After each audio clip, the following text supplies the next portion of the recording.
Pick the Nintendo Shack and pray. Frederick from Fire Emblem Awakening says, yo.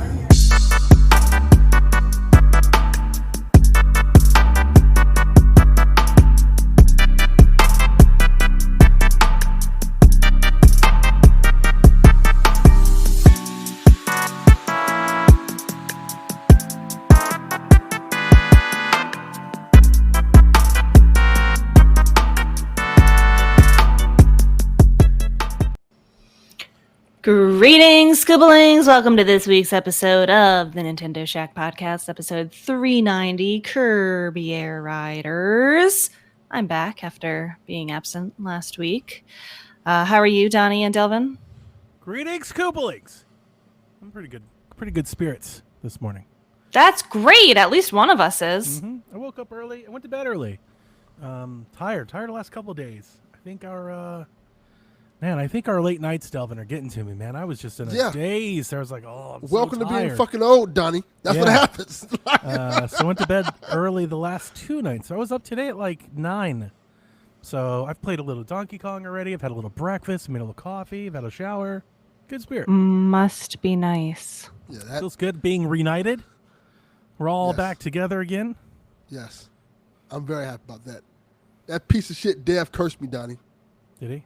Do you remember what he said before we left the podcast Wednesday? No. Oh, he said, something's going to happen to you. You're going to end up getting sick or something like that. You're not going to play any video games. So what he did was he moved the Shaq curse from Sunday to fucking Thursday.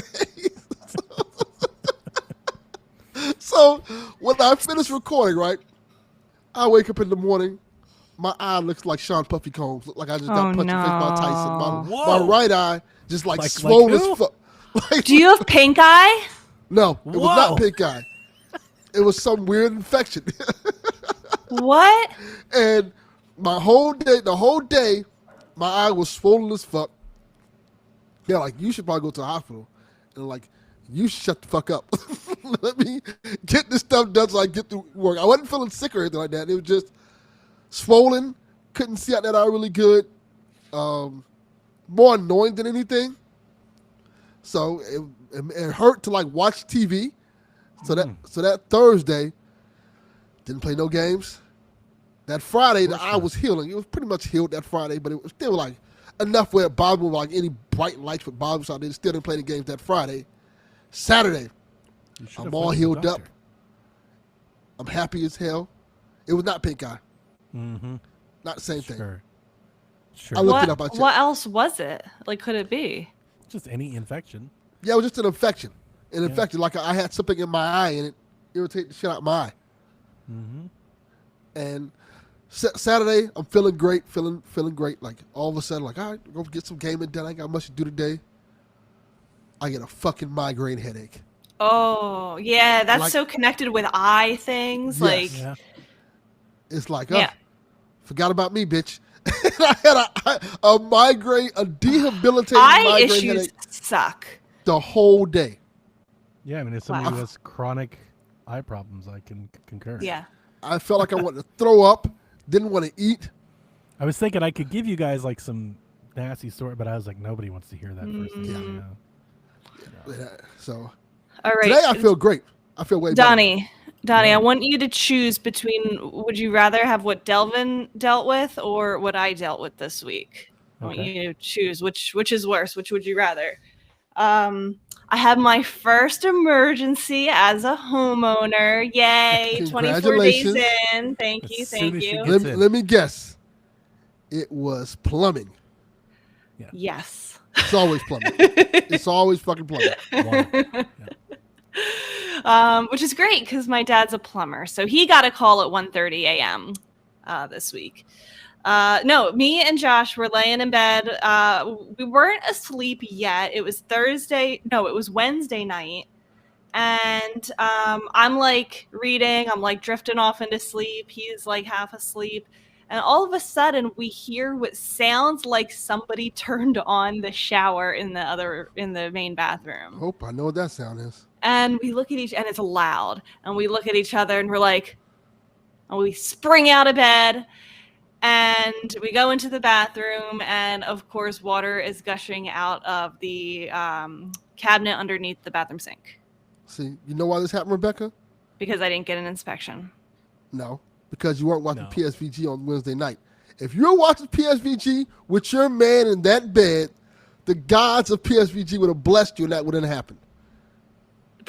That might be true. Yeah, but That might be true. you have to blame yourself for this. Yeah. It's okay. Well, anyway, so We can then, forgive you. first of all, okay, so I live in a condo where the main water shutoff is not immediately like obvious, like where you would think it is, because Yes. it's like a shared emergency shutoff in like the main hallway in a metal panel that is screwed shut, like that is so not making any sense to be opening in an emergency, because like who the hell would know how to do all that? And And this is thank the fun God we part. located it before that happened, but we never opened it before. So I called my dad. Like Josh is in there, like being like, "Oh my God," like trying to like look and see like where it's coming out of. And I call my dad. I'm actually very calm in emergencies. Josh can speak to this. My mom can speak to this. I'm a That's good excellent. person to be around in emergencies because I'm very calm. Like Josh turned to me like 3 times. He was like, "I don't know how calm you are. How are you this calm right now?" I'm like, "Oh, what can you do? There's water gushing out everywhere." And so I called my dad, and he's a plumber. So he helped us. He talked us through everything. And so we got into the thing and turned off the valve, and it turned off. So it wasn't a pipe that burst. We thought it was a pipe that burst, but he came the next day, and it was the main water, like, Valve yes. that you have to turn it The on and off. no, the connector to the Okay, valve. I know what you're talking about. Yeah, it had like frayed, and then So like it started broke. leaking out of there. I know exactly what you're talking about. Yes. Josh has a picture of it. I'll dig it up. So that was fine. Easy to replace. Very cheap. My dad did it for us. The problem was that the water leaked through into the bedroom, and the carpet was like soggy with water. So That's we the had to first go, like Donnie said, make sure you have one of those shop vacs. So I went to the grocery store. They have rug doctor rentals. I have So- one of those. I own one. That's great. I wouldn't have anywhere Yeah. to store it. So thank God they have rentals. For $40, I had it for 24 hours. I was able to dry the rug, Yep. the carpet, but it smells horrible in there. It smells keep that musty. So I'm gonna have to like replace the carpeting in there Look here, now Rebecca. instead of my Just- kitchen. Just don't have You don't- carpet. No, you shouldn't have to replace the carpet. No, I'm not getting carpet. I'm getting vinyl. Yeah, Yeah, but that works. okay. I mean, if you want to replace it, you can, but you shouldn't have to if you dry it out well enough. I don't know. Well, I don't know if it's good enough. Like I don't know what's underneath. It could grow mold. You gotta. Yeah. I mean, it's a whole process of drying out carpet. Like getting a it's a process. dehumidifier. You're gonna run that thing that you did. You're gonna run it for multiple days, Correct. like over and over and over. Well, I again. didn't You do just all keep that. doing it. So. Also, you probably need some good carpet cleaner too. Yeah. Oh, it was a carpet clean. It was like Yeah. a rug doctor. It's a Like rug it was doctor. cleaner / but yeah, dryer. did you Like get But any I'm talking the actual solution? like chemicals for it, the Yeah, did you solution. get the solution for it? That's what you need. Yeah. no. That's the problem. Go Well, back. we were gonna replace the carpet anyway, just not Okay. this fast because Yeah. it's like kind of like ugly carpet and it's like old Okay, then pull it up. and like I feel kind of skeevy, like somebody else's carpet that they've been living here for 20 years. You know? The jizz carpet, I get you. Yeah, exactly. You don't want this Wow. here. Exactly. Just pull it up then. And Josh was already scheduling for replacing the carpet in the other room, so we're just gonna do it all in one Yeah. swoop. But Yeah, I don't want carpet. Yeah, the I have a pad rug doctor- underneath the carpet. I don't know how to do all that. So Our old Yeah. place had nothing but carpet, so we had a rug doctor. Like I just bought off Craigslist once. Like it was a good thing to that's have. great. Yeah. And then we moved into this house. We had carpet, but we pulled it all out and put it on down the floor. So Yeah, I Yeah, like carpet, but when you have it in the house I like carpet too.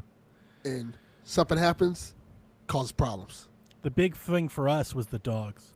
Yeah. Well, that's yeah, it. having a Animals that pet, just carpet is destroy not good carpet. with pets. Yeah. Yeah.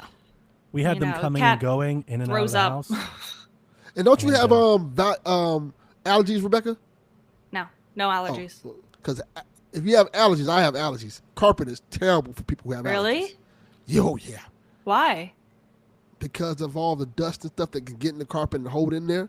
And you'll start like sneezing. Like my daughter has it really bad to the point we have to take. She can't be around carpet at all because she'll start sneezing. I and didn't stuff know like that. Yeah, it's not good for you. Wow. No, my flex is that I'm not allergic to anything. Well, you're a mutant. You're awesome. No, yeah, that's my superpower, and I have great vision. Those are my 2 superpowers. Yes. But my hearing is shit, so that makes up for it. I have good hearing. Oh, there you go. Well, not for long. My wife is blind. She's What? absolutely, totally blind. What? Can you hear me? What? No. You're on so low. yeah, so that was Am I still fun. No. No, they were saying the chat was saying he was low. You're a little better now, but you might even I'll say I raise turned yourself it. up I a little. bumped it up a little. Oh. I didn't see that. No, so How about now?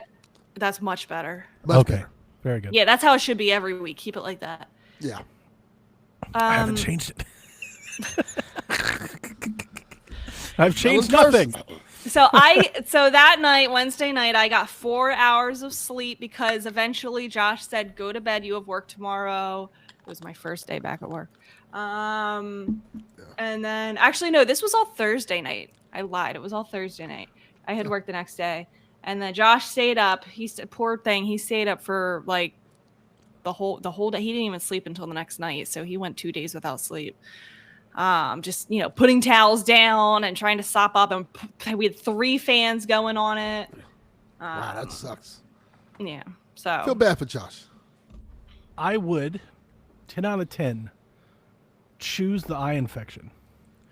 And I say that as somebody who's had frequent eye infections. Like, it's a real problem for me. And I hate them. They are debilitating. Yes. I was going to ask you earlier, and I'm gonna ask anyway. I decided not to, but now I've changed my mind. Delvin knows, we've talked about it a bit. I'm not sure if we talked about it on the show, but I have to have plasma-injected eye drops. Like, I have months' supplies of them. I have to go. They take my blood. They send the lab. What? They make the thing. Yeah, Yeah, he's we've talked also a about this. mutant. Not in a good way.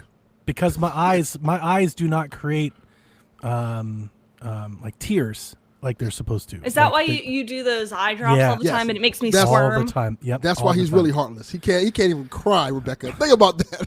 So when it gets really bad, like my eye infection will build like, I'm so sorry everyone, like a film in the eye that you have to like peel off. I had the same thing happen this week. Yeah, I was gonna ask you if you did, because it is. I had that.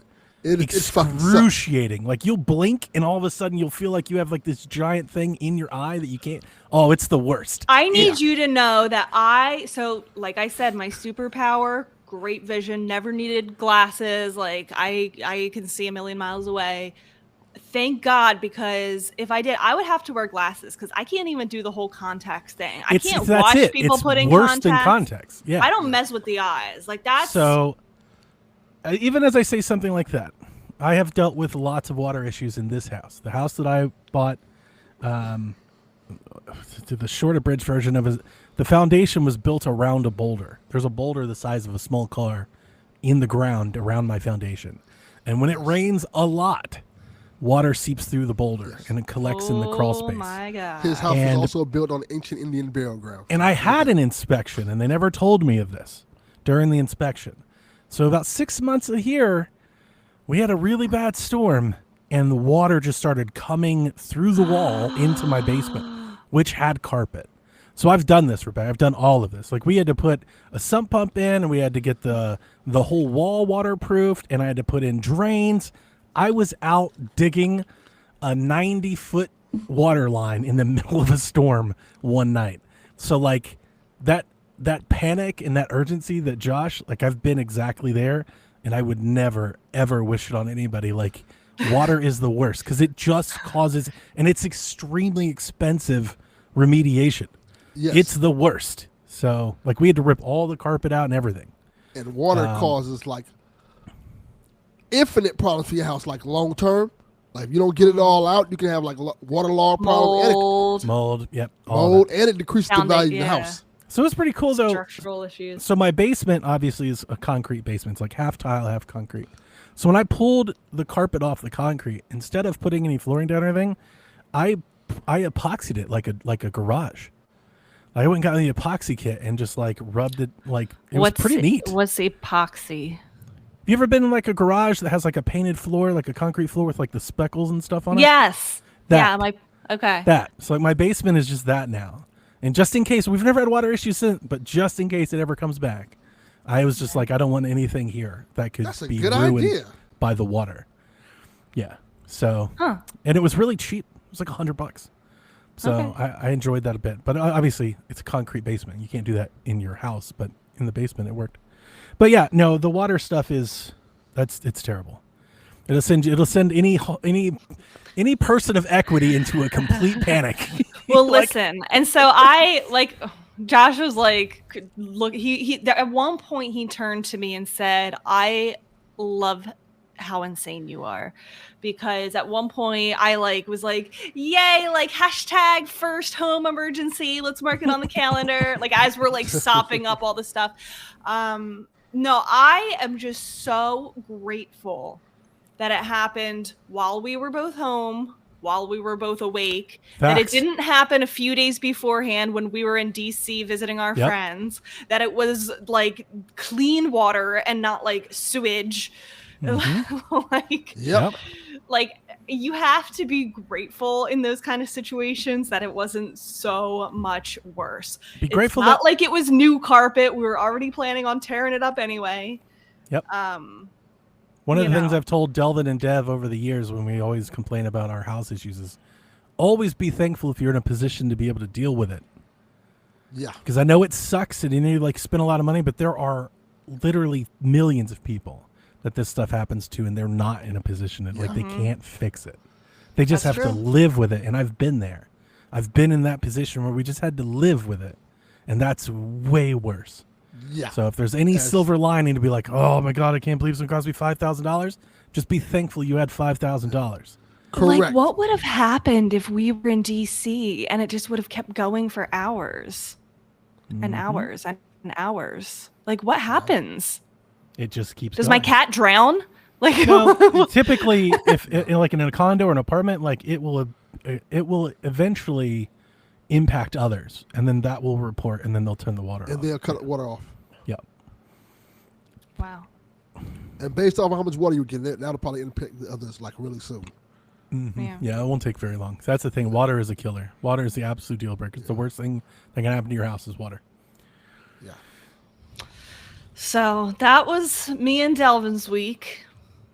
I loved it. You posted the story on Blue Sky. She tweeted about it, and I was like, I just instantly snapped back. She asked a month ago, what should I do? And I was like, without a doubt, the first thing you should buy, every house, is a shop vac.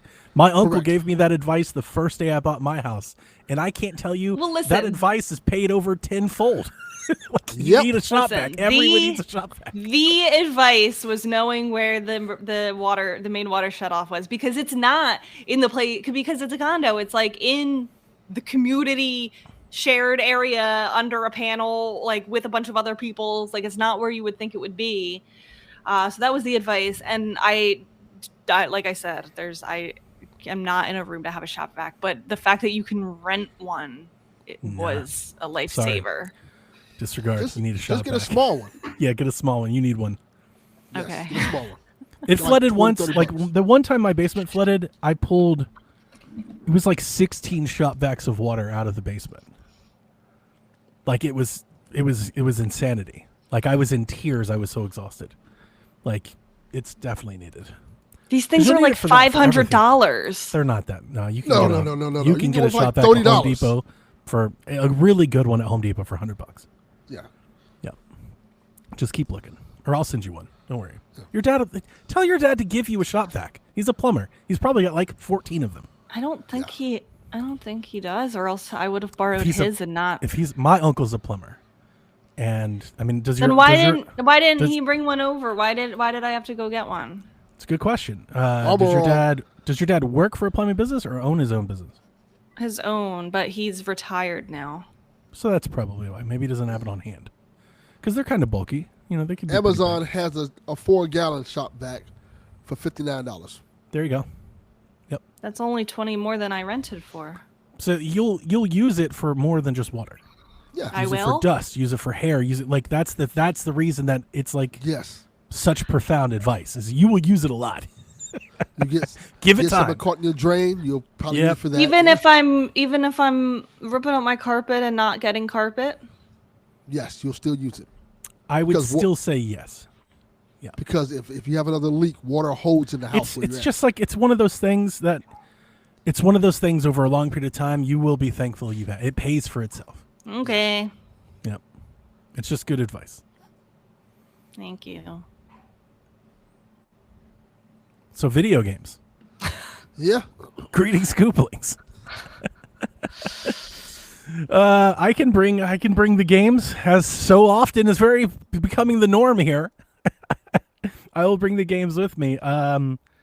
So first and foremost, I've played Hurdling, which was the game in the indie. Delvin Direct leaves that as soon as we start talking about video games. Yeah, I don't think he would care about this one either. I played Hurdling. It was in the indie direct. I mentioned it on our show. I saw it. I thought it looked really good. I wanted to play it, so I bought it. It's on Game Pass for anybody out there that has that. If you don't want to buy it, I think it's $20. Interesting thing about this one is, I believe the review scores on it are really good. Really? I saw on Blue Sky like several like 9s and 10s being shared around. I think it's probably like in the 80s. I'm here to tell you that I don't like it that much. Oh. Yeah. When I saw it, I got Journey vibes and love games like that. You know, love Journey, love Neva, love Gree, love any of that. Planet of Lana, like this is my shit. I just want to say that this is the one that I said doesn't look very good. I just want to say that. Yeah. So I was excited to get on this emotional journey as a shepherd of my herd, and thinking that I would tie like some sort of, you know, like Planet of Lana, like Neva, some profound connection to these characters. And I just did it. And it left me wondering, what's the difference? Like, how does a game like a Planet of Lana or a Journey hook you, and then another game doesn't? And then this doesn't. Yeah. Yeah, because in all aspects, like it's doing the thing, like you go on this journey, you protect them from threats, you find them, you bring them together, like you clean them, you pet them, you name them. I was naming all of my herdlings after like my favorite like rock musicians. So I started with the Chili Peppers, and then I named one Kurt, and then I just kept going. Right. So I had a Chris, and just kept going down the path. The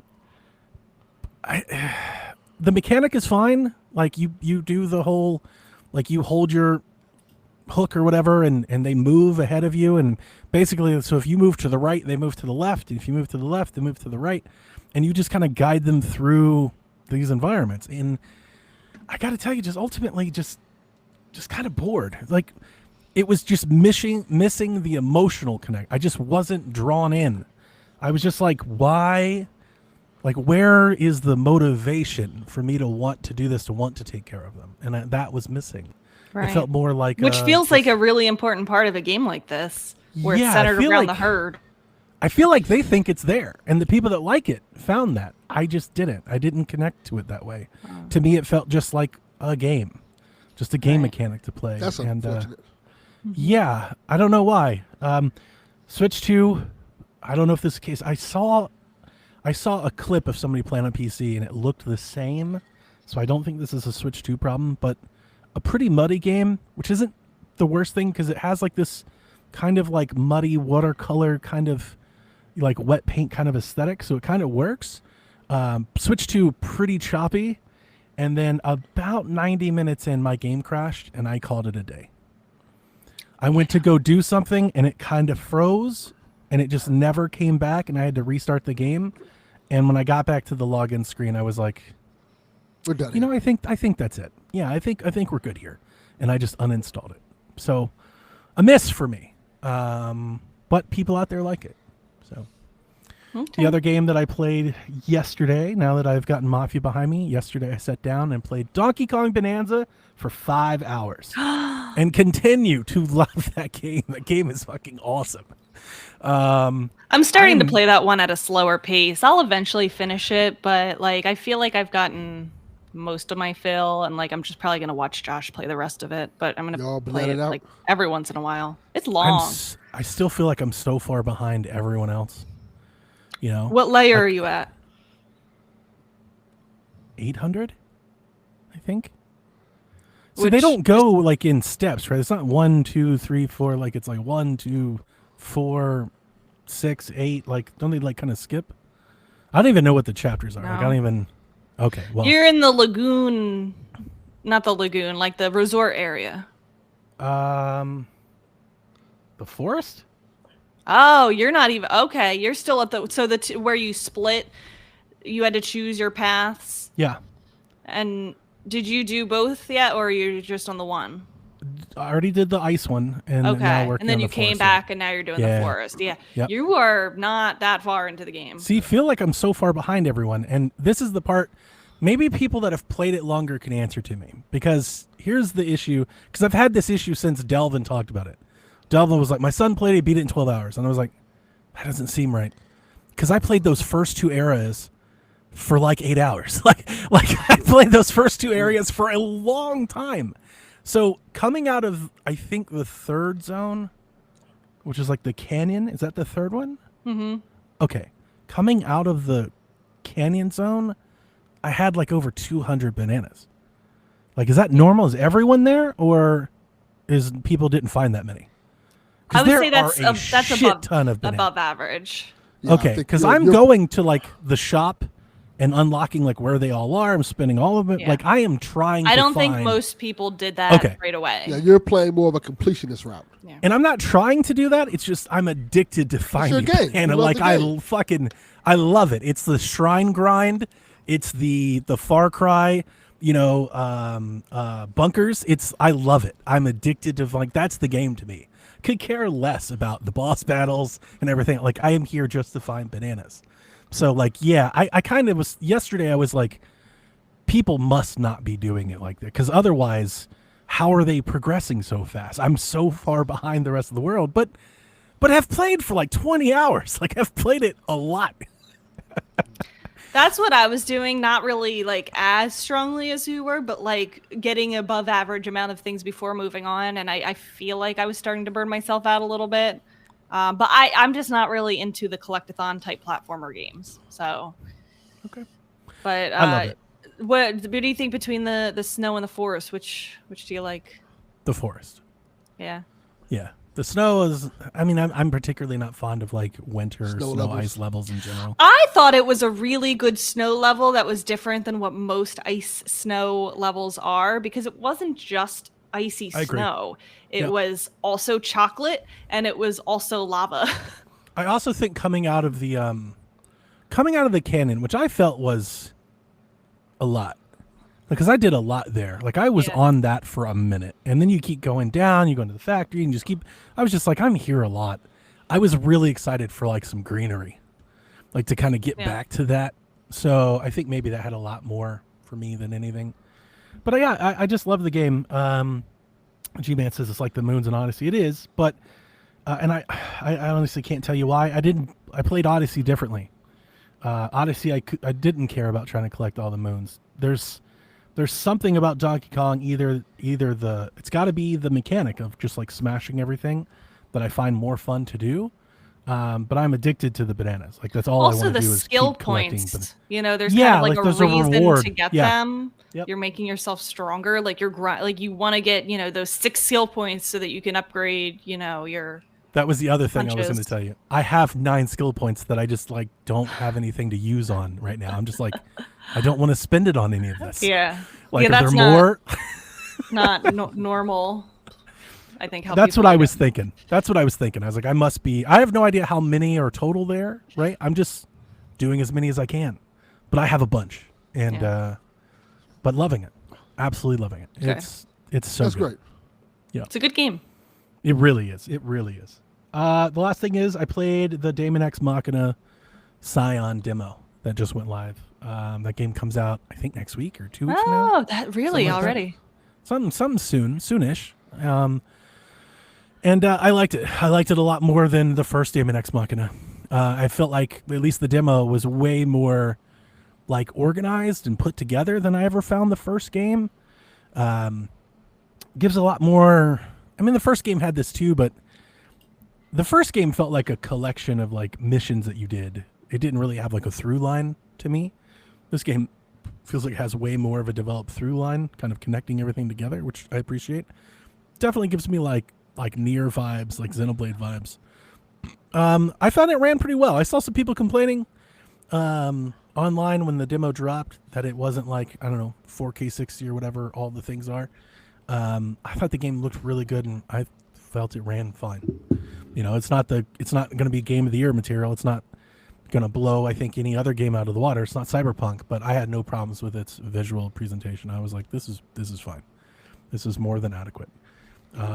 So I really dig it. It was one of the few demos that I left the demo very happy that I pre-ordered the game. I was like, great. I played the demo. I liked it.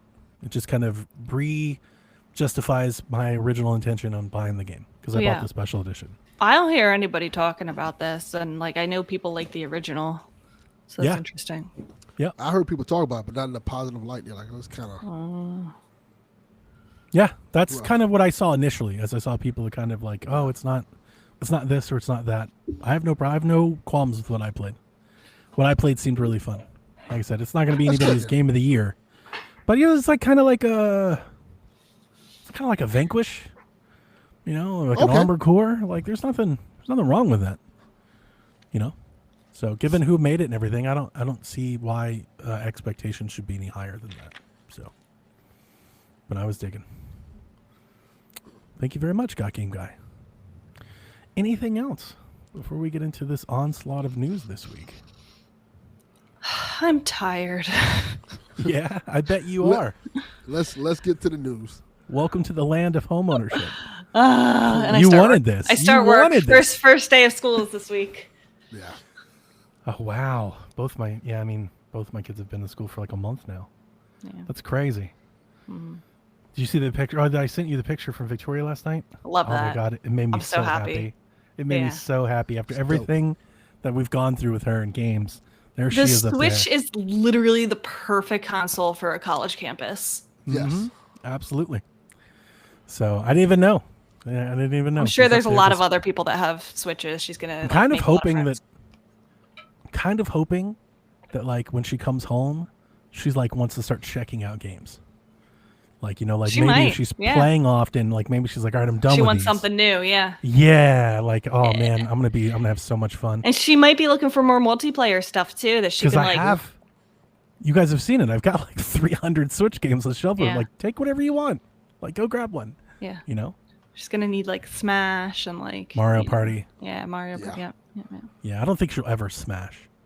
I think Smash a bit too much. No, but other people will. And she will want to like be able to play with people like that. That's true. Definitely Kart. I could see Splatoon. Maybe Mario Party. Yeah. Get them dorms lit up with people in them. That was the cool part. She's just out in the common area, switch out, friends dropping in. They need a TV for the. She said they have one. She said they have one, and like they rotate like movie nights and stuff. Okay. So, but yeah, I sent her up there with a travel dock, HDMI cords, everything. Like I put like a whole little box together, and just put it in her stuff. So she found it. It's pretty exciting. All right, our first news story comes earlier this week. We got the Kirby Air Riders Nintendo Direct. The game is dated for November 20th for $70. It's a 25 gigabyte game, making it heavier than Mario Kart World. Again, just like Smash, it's a Sora and Bandai Namco collab. And Sakurai explained that it was a strong request from Takahashi to revisit Kirby Air Rider. The Direct covered all of the different characters and the different machines you can use. You can play as Meta Knight, King Dedede, Bandana Waddle Dee, as well as enemies like Cappy, Chef Kawasaki, Starman, and more. Everyone has their own attributes. There's boost charge, dash, special moves now. So those of you who played the GameCube game, you probably know the Kirby Air Rider was like a one-button game. Like the big thing about this one is 2 buttons. Unfortunately, I had to add a second button. Dude, can I just say Sakurai is so funny? Like it's that so was funny. The most the Direct was entertaining hilarious. Direct. Like we were laughing. Yeah. Oh my god, he's an insane man, let me tell you. It's basically Mario Kart. It's basically Mario Kart. I died laughing when that. Yeah. It's funny because I made that exact same joke to my son. before he said that. And when he said it, I died laughing. And then he proceeded to like spend an hour talking about how it's nothing like Mario Kart. Right. Special moves and all this junk. Yeah, exactly. This is a Smash racing game, just for anybody who didn't watch it. That's the what Smash this is. DNA is woefully. Oh like, my it's, God. Yeah, it's there in a big way. Yes. And more so than just like the direct presentation was even Smash coded, but the game itself, like exactly, you see where all that shared stuff is coming from. I don't even know how much. Like, look, City Trial is back, so you have your exploration mode. Your air ride races are back. You can customize the races, right? So like that's a big thing, especially if you're the Mario Kart player. It's like I just want to play the 3 laps. Well, Kirby's going to give you that. There's a lot of customization options. It sounds like that you can play how you want to play. You can play however you want to play. That's kind of like the big takeaway. They have these field events which have like these mini games where you can like power up and everything, then take it into the stadium and battle. You can battle friends, local wireless, up to 8 players, or online with up to 16 players. 16-player online Kirby Air Riders. And they're hands-on. This week at Gamescom, it'll also be hands-on at PAX. So we should get a lot of coverage for Kirby Air Riders. Like I said, it's already been rated, and it's still a ways out. November 20th. You know, that puts it squarely in that Black Friday, big shopping window, which I wasn't expecting. Like Kirby Air Riders doesn't feel like that game to me. But I'm sold. I was already sold. I was buying Kirby Air Rider anyway. But the Direct, I think, did a lot to reinforce that. But I do wonder how this will be, what the reception will be like this more globally. 70 for a spin-off Kirby game feels like a lot for most people.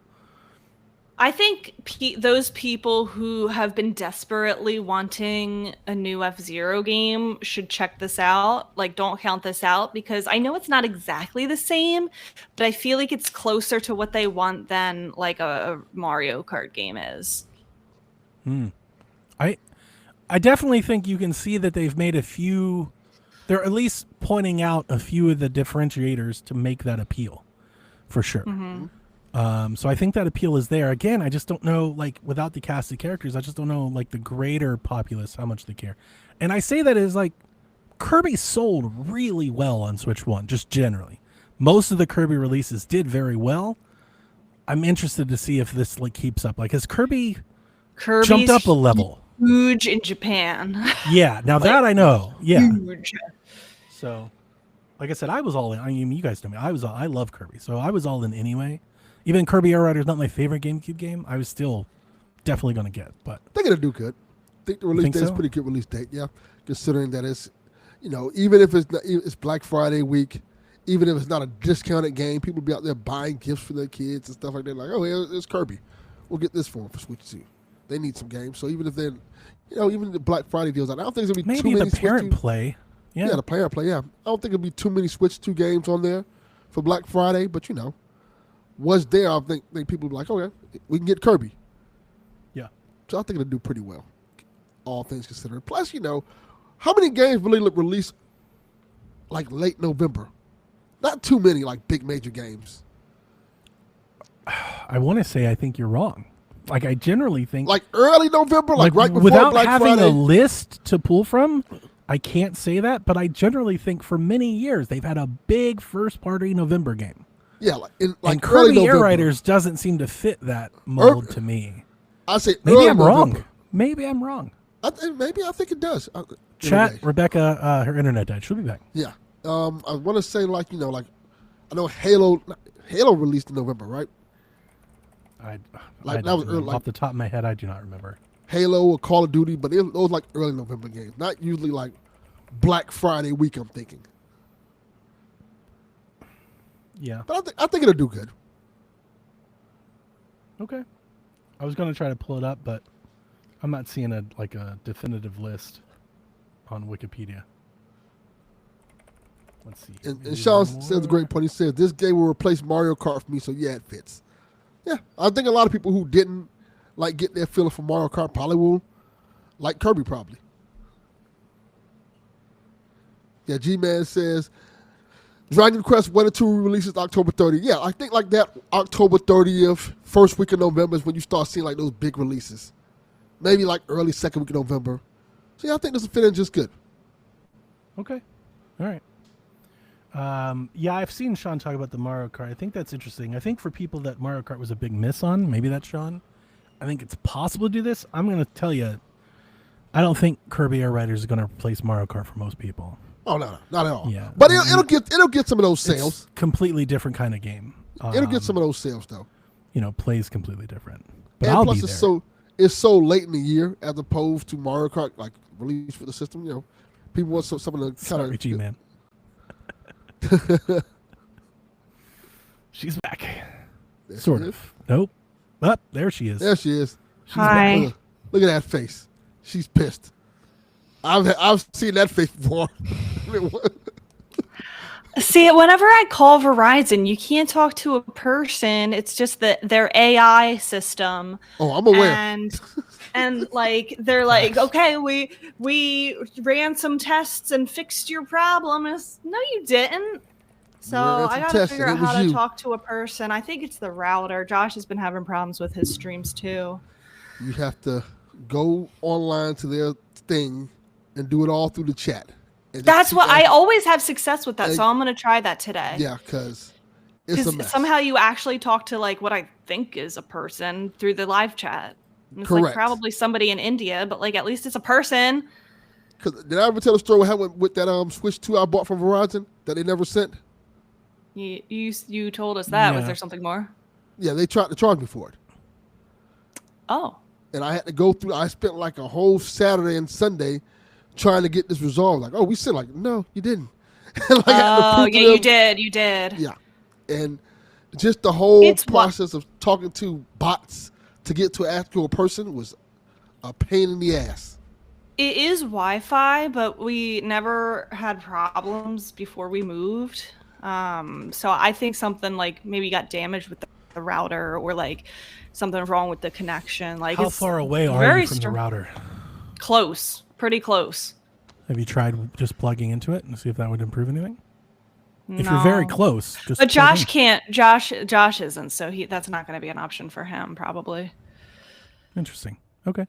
Yeah. But I should try that. I don't know. Yes, I mean that was the Air Riders Direct. That was a pretty fun time. Looks a pretty fun game. I'll be getting it. Any other thoughts? Can I say a grievance that I have about this game? Yeah. I hate the logo. I actually never thought to think about it. Let me go look it up. It's just the Smash font that says Kirby Air Riders. And it doesn't have any Kirby charm to it. Yeah, I saw people upset that that he was smiling on the box. I don't care about that. I care about how the logo of the title. I mean, it is stupid. a boring logo. Yeah, it's so stupid. It's not Kirby just at all. Matter of fact. And what I was going to say before my internet rudely disconnected me was, for what it's worth, I don't buy any of the Kirby games, but I will be buying Kirby Air Riders. You're gonna be riding dirty. That's big. Maybe it will sell better than I'm thinking. Because when they said 70, I don't know why. I think it's just Kirby and like Nintendo's long history of kind of attaching Kirby with like value products. But when they were like $70, which I was expecting for whatever reason, just seeing it, I was like, "Ooh!" Like I wonder how that's going to hit with people. You know, like if you're going to buy Pokemon or Kirby, you're going to buy. I do think that people will be more selective with their games. I mean, this is a tough time economically, and you can't buy every game. They're $70. Yeah. And you remember when they did the upgrade for Kirby, which is coming out next week. I can't wait to play it. You know, I was like, they're making Kirby $80, and like, what does that mean in the future? And people are like, oh well, you know, like some games will be 50 and some games will be 60, and it's like, we're not really seeing that at all. Like if Kirby Air Riders is 70, then I feel like everything will be 70. Correct.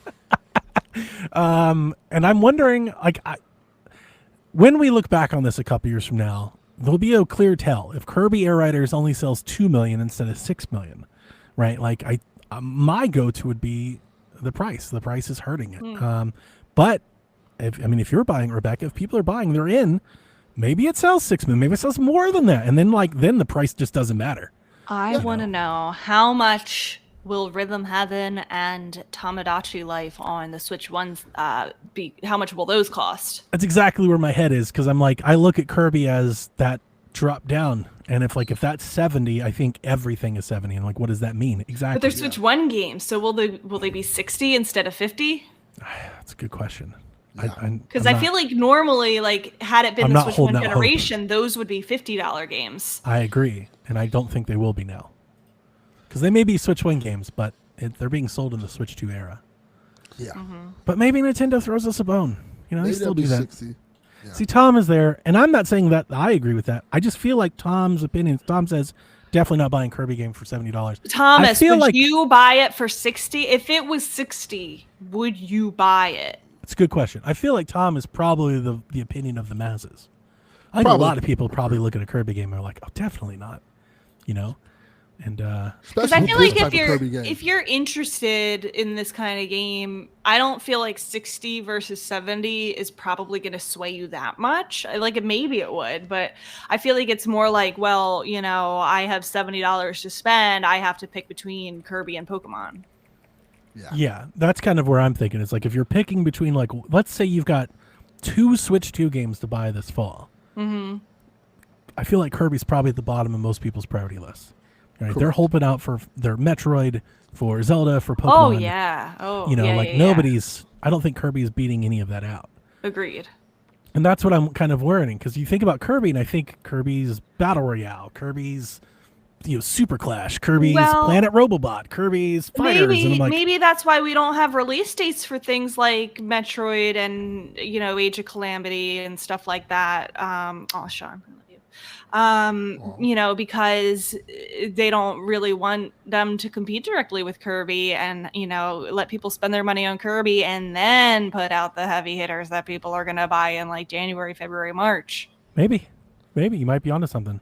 Yeah. It just makes me wonder. I was just wondering Kirby wide, macro, what is this? What could this mean for Kirby? Because Kirby is one of those games we typically get very often, usually every 18 months. We get a Kirby spin-off game. I don't think you can sell Planet Robobot and Kirby Fighters and Kirby Clash and Kirby. I don't think you can sell those for $70 a pop. Those were squarely in the 3DS days. Those were honestly a tough sell at $40. And that's kind of where my head was when I saw it. I was just like, oof. Again, as somebody who buys all the Kirby games, I buy these fucking games. I'm like, oh, that's gonna hurt. Yeah. But we'll see. I'm rooting for it. Yeah, Thomas said maybe $50. Yeah, see, I don't think if it was. That's where I feel like. I'm wondering if this is an inflection point for Nintendo. I wonder if Nintendo's can we do this? Can we get away with it?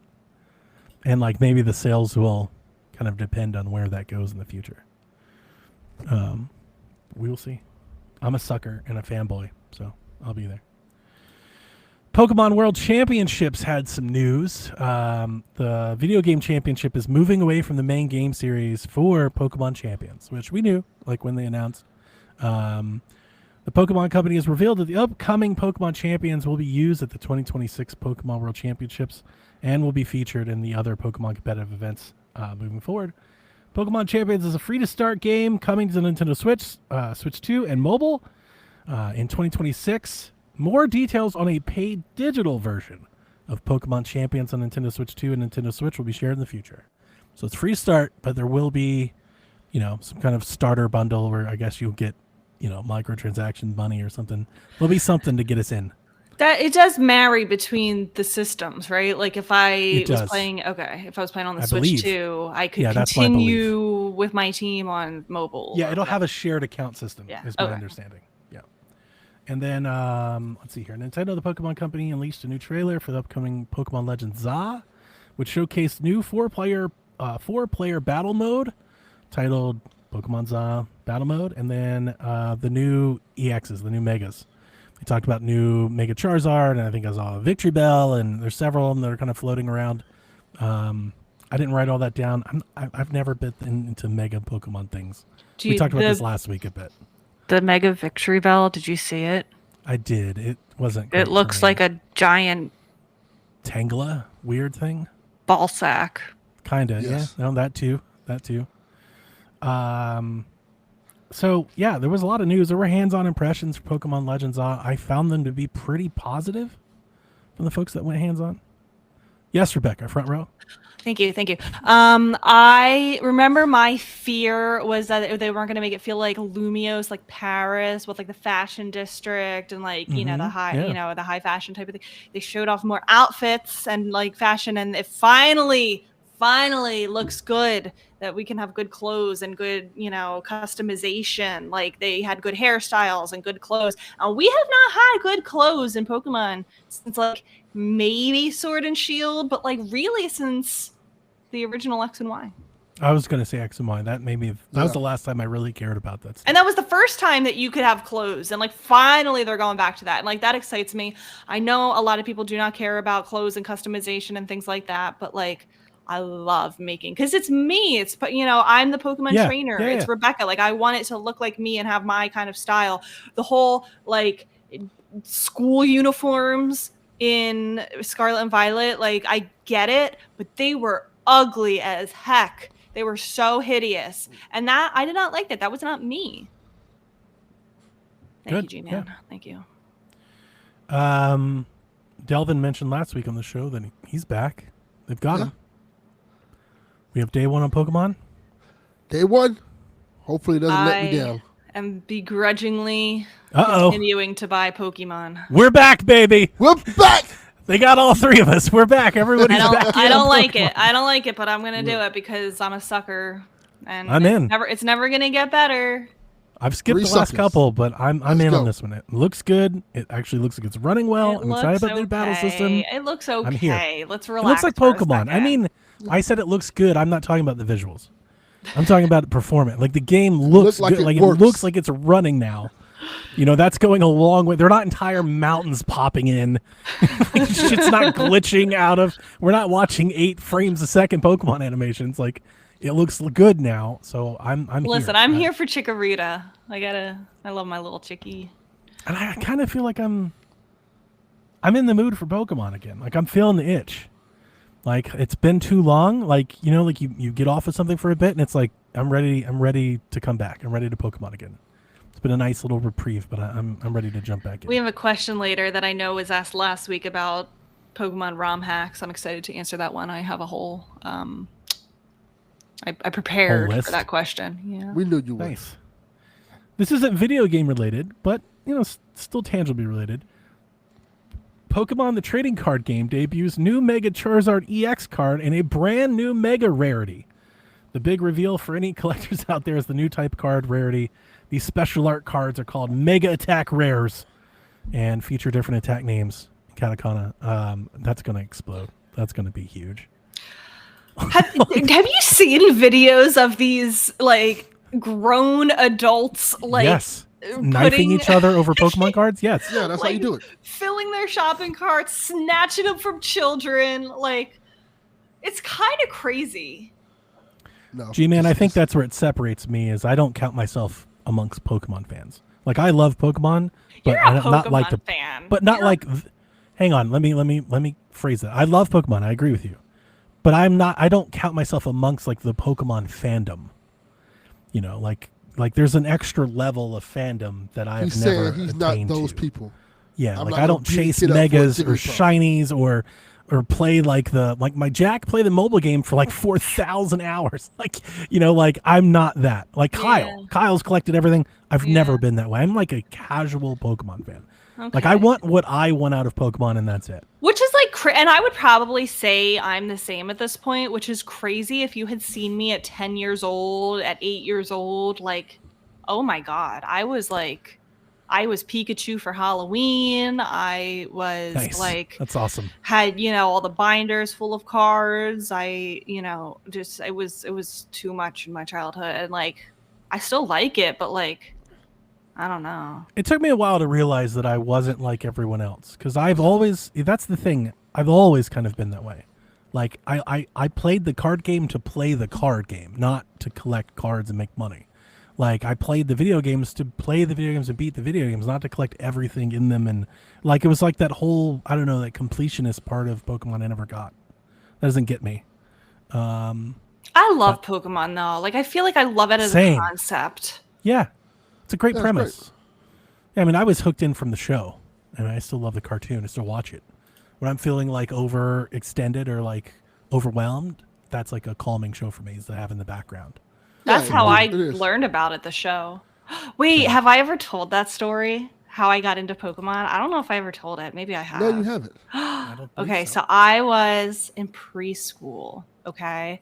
And I was over my preschool best friend Sarah's house. What's up, Sarah? And Shout out to Sarah. we were playing, and she had an older brother. Uh-oh. I think his name was Uh-oh. AJ. Not And AJ. I think it was AJ. Like the Backstreet Boy? Like Anthony Jr. And he was She nipped that in the bud, watching didn't she? the Yes, Pokemon. really did. Like now. She was like, absolutely not. Not cute. He I like Backstreet Boys. He was watching the Pokemon anime on TV, and it was nearing the time that I was gonna get picked up from that house, and something happened with the show. Like I was like my eyes were drawn to it. I was like kind of standing there just like watching it, and I remember Sarah like pulling on my arm saying like, come on, like let's finish playing before it's time for you to get picked up, like we only have a little bit of time left. And I was like, It was the I'm Pokemon rap, wasn't it? like it captivated me. It was what? The Pokemon rap, wasn't it? It might have been. I don't remember exactly. I was going to ask you, what episode do you remember? It had to be I the don't Pokemon remember, rap. but Say it it was on those like it was Pokemon obviously posts. it was like very early on because this was 1997, 1998 maybe at the latest. I like watched it until my mom came to pick me up, and I said, Mom, I have to watch this show. When does it come on? And then that's when we found out that they had just come out with the video game, and I had liked the Super Nintendo, but it wasn't on that. So we had to go get the Game Boy Color, and my mom took me to Kmart, and I picked out a green Game Boy Color and Pokemon Blue. Shout out to your mom. That was the shout out to my mom because she was not into video games. She did Mama that for Minish. me. Yeah, because Yes. mom in that era was like, that's the devil. Yeah, they was There not were a having lot that. of those too. Religious moms were like that. We They were were not a not having religious that. family Yeah. at all. Look, there she is. Terjay. There she is. Who was my first starter? Jules, I wish I could remember because at that time, listen, I was 4 years old. I didn't know what I was doing. I could only read a little bit. I probably was resetting my game after if I couldn't beat Misty, I probably restarted my game just to keep playing. So I think I Before we move tried on, out all the gotta starters early on. I wish I could remember my first one. Hi, Rebecca's It might mom. have been Squirtle because it was Pokemon Blue, and I felt like I probably had to pick Squirtle. But I want to say it was Bulbasaur. I say, were you a Squirtle kid? I was a Bulbasaur kid. I definitely was a Charmander kid out of the three, but my first game was Pokemon Yellow, so it was Pikachu. It was my first starter. Yeah. Hey, G-Man, relax, all right?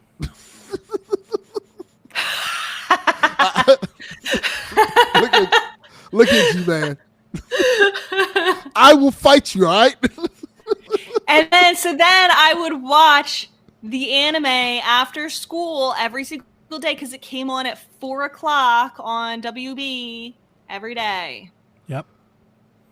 Yeah, my introduction to Pokemon was the card game. There were kids on my school bus that were older than me Oh, I got that immediately too.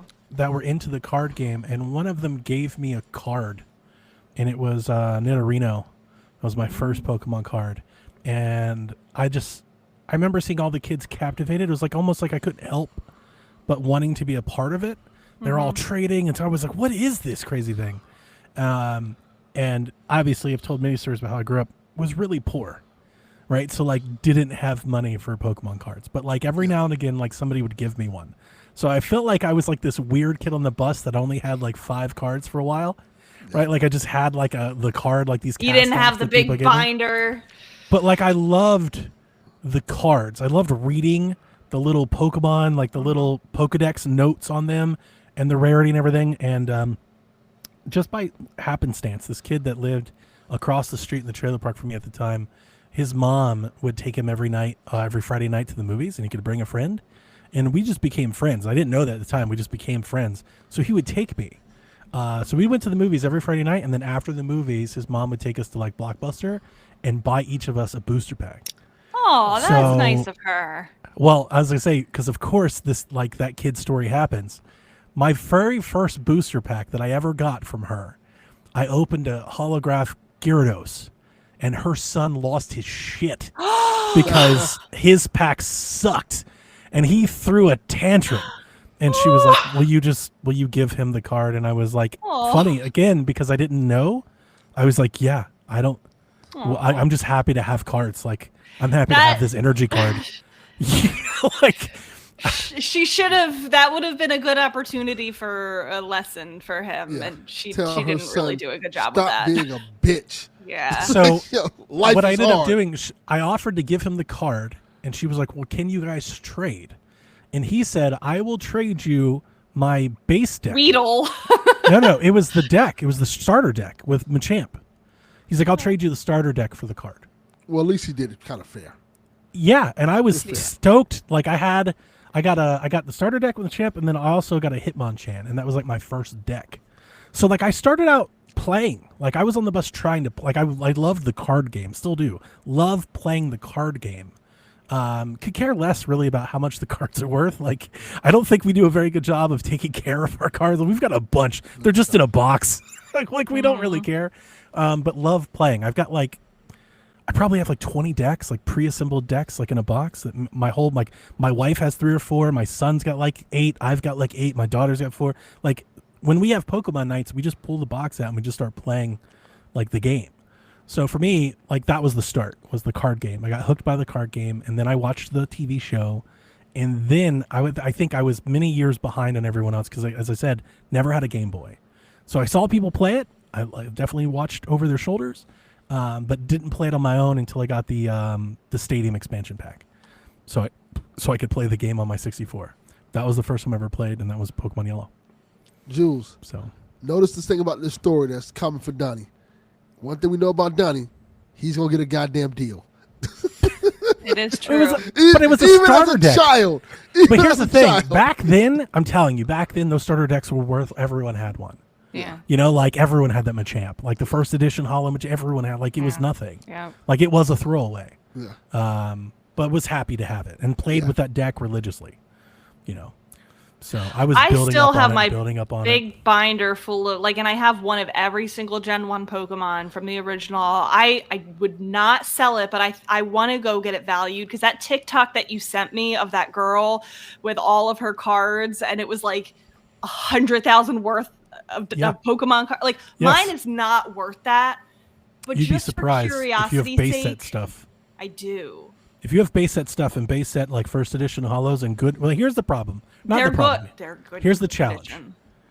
The condition is everything. They are in And good I- condition. And I mean, they will splinter between, like, you could have Yeah. 2 cards that look exactly the same and one's worthless and one's not, like, because it's Yep. everything. That's crazy. That's They're crazy. down to, like, they'll pull up magnifying glass. Like, Yeah. they're real serious about the condition.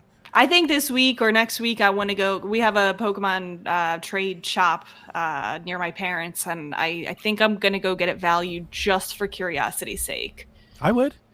Yeah, with no intention to sell, even if it's worth a lot. It's probably My not. Pokemon cards paid for my Switch too. You sold Did I tell you them? guys that? Not all of them. No, you No, didn't. I sold 8 cards for $500. Wow. Just 8. See, the It was sentimentality. one Charizard and a couple is other Holos, worth and I was more like, yeah, to you me. can have it. These It's weren't worth more to new. me. These weren't Yeah. old cards. These were new cards. Oh yeah, then no. See, Yeah. Yeah, like I could care less. Jack had some friend at school. We pulled. It was a rare one. We pulled the. It's the new Pokemon 151. There's like a full art Charizard.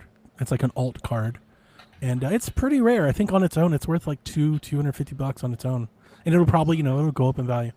But he had a friend at school that was dying to have one, so I was going to sell it to him for $200. And then when he saw what we had, he actually asked for a handful of other cards. He was like, "I'll give you $500 for these." It was like these 8 cards, and I was like, "Yo, run that cash!" Like, Oh yeah. Switch 2 paid for. Like you can Oh, have it. yeah. I invested in the wrong hobby. Because again, Fucking basketball card. What for an me, idiot.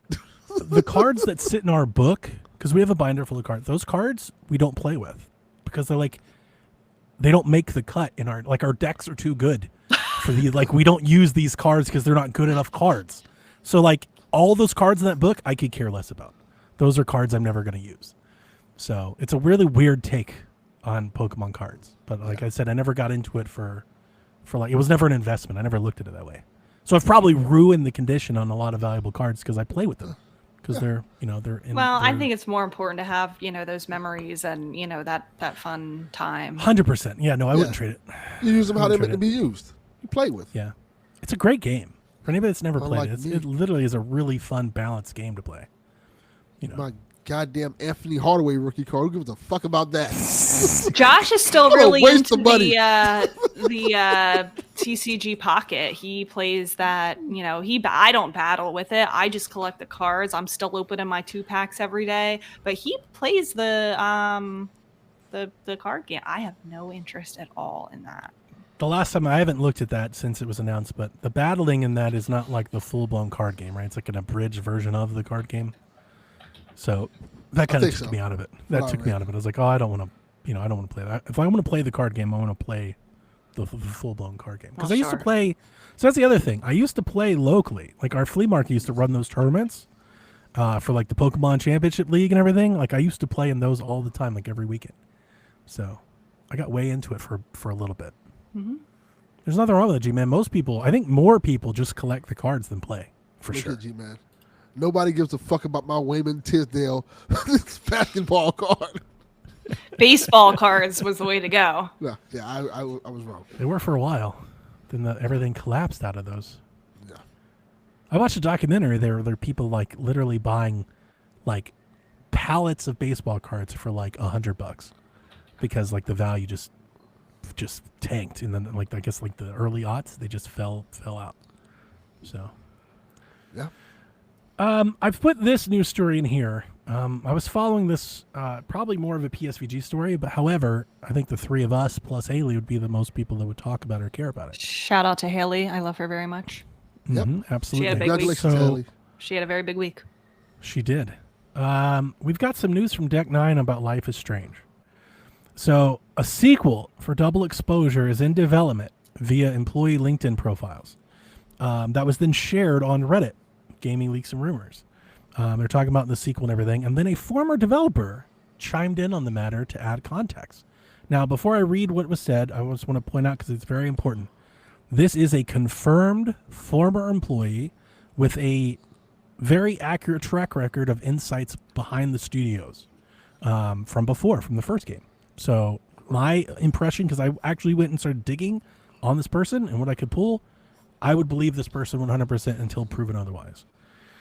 And so the Reddit username is Lady Devhart, and she let us know that, I believe it's a she, I might be misspeaking there, but I believe it's a she, that Life is Strange Double Exposure 2 will likely be released next year, and that the sequel was always part of the original contract between Deck 9 and Square Enix. So when they made the first one, the sequel was always coming. Go ahead. Didn't we know a sequel was coming based on the ending of the first game? Definitely left it off for a sequel, but I think people were, because the first game did not do very well, I think a lot of people expected that might be the end. That maybe it didn't do well? Really? It sold terribly. Do well is not even, no, it sold. No, I didn't know that. It sold incredibly bad, like really bad. So this one's going to sell even worse. Maybe, yeah. And so that was like when this person posted that, people were like, wait a minute, but the last one, and they're like, yeah, it's already in the contract.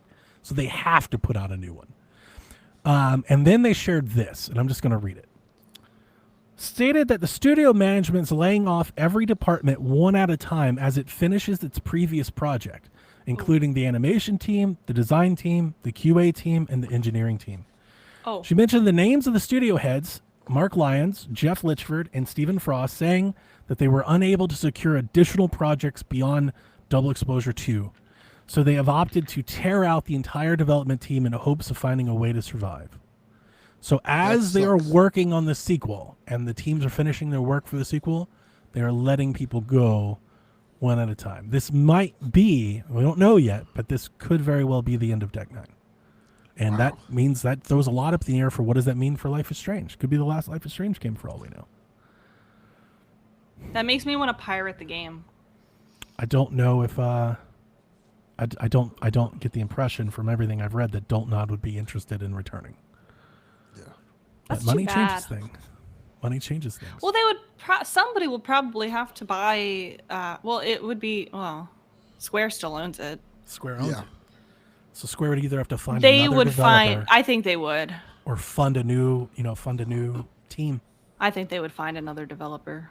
I mean, it's too popular of a series to not.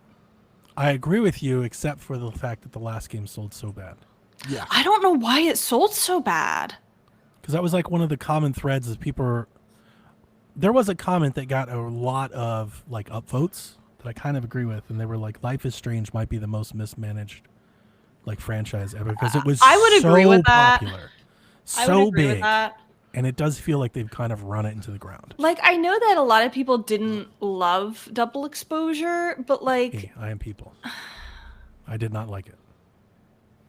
Like I played it, I beat it, so I liked it enough to finish, but that game is not what I want out of a Life is Strange game. Like it wasn't it for me. I think they need. But I don't want it to go away. I would be interested in them. It doesn't have to be Max or Chloe or any. I think they should make another one where it's the original power that Max had, because I think that Just a was the reboot. magic. I agree. Yeah. Like maybe another kid has the rewind powers. Yeah, I don't like this. I don't like this whole Because I feel like Avengers thing. that was the magic. Yeah, it was grounded. It was a real story with this one little cheat. And the fact that they went like this full blown like Avengers and Mutant, like that's not my gig. I don't want that. That's not what I'd like. To me, Yeah, it became heroes. you're missing the point of like why I liked it to Yeah. begin with. It wasn't the power. Like it wasn't the fact that they had powers, it's that I was experiencing this real story. Yeah. Yeah. That had charm and nostalgia. Which and character, I liked. personality. I really liked the characters and Yeah. the atmosphere of Double care about the- Exposure. I It really wasn't- did. It never was these kids have powers, that's the hook. It was Chloe, Max, Rachel. It was the people, right? It was the people, the characters, the writing that Yes. brought us in. Or at least for me, and I think I speak for most. Like I have all the collector's editions. Like pretty big Life is Strange fan over here. I don't want to speak for all of us, but I feel like a lot of us were tied into the characters and the stories. The power was just a mechanic to play with that story. Right? That's all that was. And then they just double. It's like they saw a Marvel movie and was like, this though, like this is where we went. I'm like, that you couldn't have read that the worst way. I've said it. I it don't know. feels I like the they- characters in this one. It feels like they saw the Heroes TV show and said, let's just make Life is Strange that. Yeah. And it doesn't work for Life is Strange because Life is Strange is about the characters and our experiences with the characters, and they kind of took the fun away from that, I think, at least with Double Exposure. Doesn't have the same heart as the other games have, in my opinion. I liked it. I think there were problems with it. I'm not going to defend it and say it's a perfect game, but I liked it better than True Colors, and I think I even liked it better than Life is Strange too. I'm just saying. I will agree with you, I think, on True Colors. True Colors was pretty bad for me, all said. Yeah. Like that might be my least Which favorite. is weird because I liked it a lot at the time, but I don't remember anything from that game. I thought it was the most one-note, direct, completely I didn't like the characters. predictable. Yeah. Like it was Yeah. just, I did not like that one at all. Yeah. I like Tell Me Why better than Which is a shame because Tell Me Why is a lot was better. very good. Yeah. Which is a shame because Alex Chen as a character, she was one of my Yes. favorite characters. Yeah, great character. You're great right. character, Yeah. bad game. Terrible story. Everybody else sucked. Yep. I don't think Double Exposure is trash. I don't hate it at all. Like I don't said, think I it's played trash. it and finished it. I won't play a video game I won't finish a video game that I don't like. It was fine. It just the premise of wasn't Double like Life is Exposure Strange. was what I don't want. It was the direction. That's not what I want I from agree the with that. franchise. I think that's what I agree with. Yes. The problem with Double Exposure is the expectation was very high for it because you're going back to such characters that we love in the original. Correct. When you go back to a property like that, to the original characters, people have high expectations for it. It just didn't live up to those expectations. I agree with that, but I will say the people that hated it and or boycotted it because Chloe wasn't in it, I think that's a bad reason to not like it. I agree. Oh yeah. I understand why they're doing that. Like, you're playing with fire when you vote. Like, you shouldn't have done that. And to do it in the way they did it, to be so meaningless, that was a huge mistake. To evoke that as a selling point, as a cash grab, and not to pay that off in the way that it should be, huge mistake. Giant mistake. I agree. And they paid for it. The game didn't sell very well. They paid for that. I do agree with that. I will say though that the people who say, "Oh, like Max would like in the Chloe is alive situation," Max would never leave Chloe, and move across there's a high school relationship. Like, I know that they have been close for a long time, but like people change. People change and they grow up and they don't always stay with their high school, like relationship. I know the people you're talking about. I 100% agree with you. And I understand that those comments get made. I think the crazy fandom online. The problem with it isn't necessarily the outcome. It's how you got there. The fact that you would just put this off in a little note. Yeah. Like, it's such a throwaway thing to play with somebody, to play with real emotions people have in such a trivial way that makes them upset, that leads to those outbursts like that. Also, to be fair, it's a video game. You can dictate the outcome, and people want to see these characters together. And whether you want, they just should have never. In my opinion, they shouldn't have dabbled in it. Like, you were playing with fire from the start. Either you don't touch it, or you touch it in a way that's going to be in a meaningful way. But it would have been worse to not mention Chloe at all. If they had like a whole prologue, to where even if it was like a cutscene, like a good long cutscene where you saw it, and you got to support it. You got to make it mean something. To like just maybe a play cutscene of like Max's, like snippets of Max's life until this point. A memory, a nostalgic memory, something. Detail to everything. You got to do something. You end it right there. This is what happened. Just like a Polaroid. Like, you can't do that. Oh, like that was the worst Chloe. possible. Yeah, like that. I was playing it like, oh no, and like I don't agree. I do think that crazy fandom goes too far. I've seen it. I know exactly what you're talking about. But I understand where it's coming from. It's coming from a place of, feeling disrespected. Yeah. And I understand that. Fair. It was hella bad. It was hella bad. Shout out to Chloe. And I think, honestly, I don't know if this is the case, but we've seen a transition from Dalton on to Deck 9, and we've heard of layoffs and staff turnover. And this game is super old now. This franchise. We're talking about 10, 15, 12 years ago? When did the first one come out? Yeah. 14? Am I remembering it wrong? 2015. 15, so it was 10 years. So I feel like the disconnect of the people that are making it maybe didn't fully appreciate or understand that. Like how strong that tie would be. But man, like again, my lasting thought here is I hate to hear it. I don't want this franchise to go away. I didn't like Double Exposure. I will buy Double Exposure too. Like I will. I will play that one again, but like, man, I hope this isn't how it ends. I appreciate that would suck. That would suck. At the minimum, this team gets to finish the story they set out to tell. It seems like maybe they pay it off. Yeah, they're gonna be able to try to pay it off at some kind of point in time, and I think that's at least cool because a lot of studios when they drop a game that bombs, they don't get a second opportunity. They don't get a chance. It's very Telltale-ish. Yeah. That's what it feels like. It's like this great thing that just maybe went on too long and they kind of lost their way and like it all just kind of collapsed. And I hope they can stick the landing. If this is the end, then they should make it such an end. You know what I'm saying? Like, I hope that's the idea there. But like when you're hearing them letting go people as they're doing it, it's like, the hope cannot be very big. Yeah. Yeah. Okay. So we've got a lot of new announcements to talk about. So Hollow Knight Silksong will launch September 4th, 2025. What is that? A week and a half away. Devastating to my fantasy critic league, Donnie. It's devastating. Oh yeah. Did you counterpick it? I did not counterpick it, but John 32, who the GOAT. is who Yeah, is John, in 32. danger of winning the whole thing for like the 5th year in a row. The GOAT. He has it, and it's like me and John and Bland who are like up In it? there. Well, it doesn't look like it's going to go well. So for you, now I'm it's sure a fight. gonna It's a fight between me and Garrett for second. I'm sure it's going to Wow. be game of the year. Like it's going to be like great. Y'all let John 32 win all these years? Come on, man. It's I don't know how he does it. So Cheating. there's a trailer out there.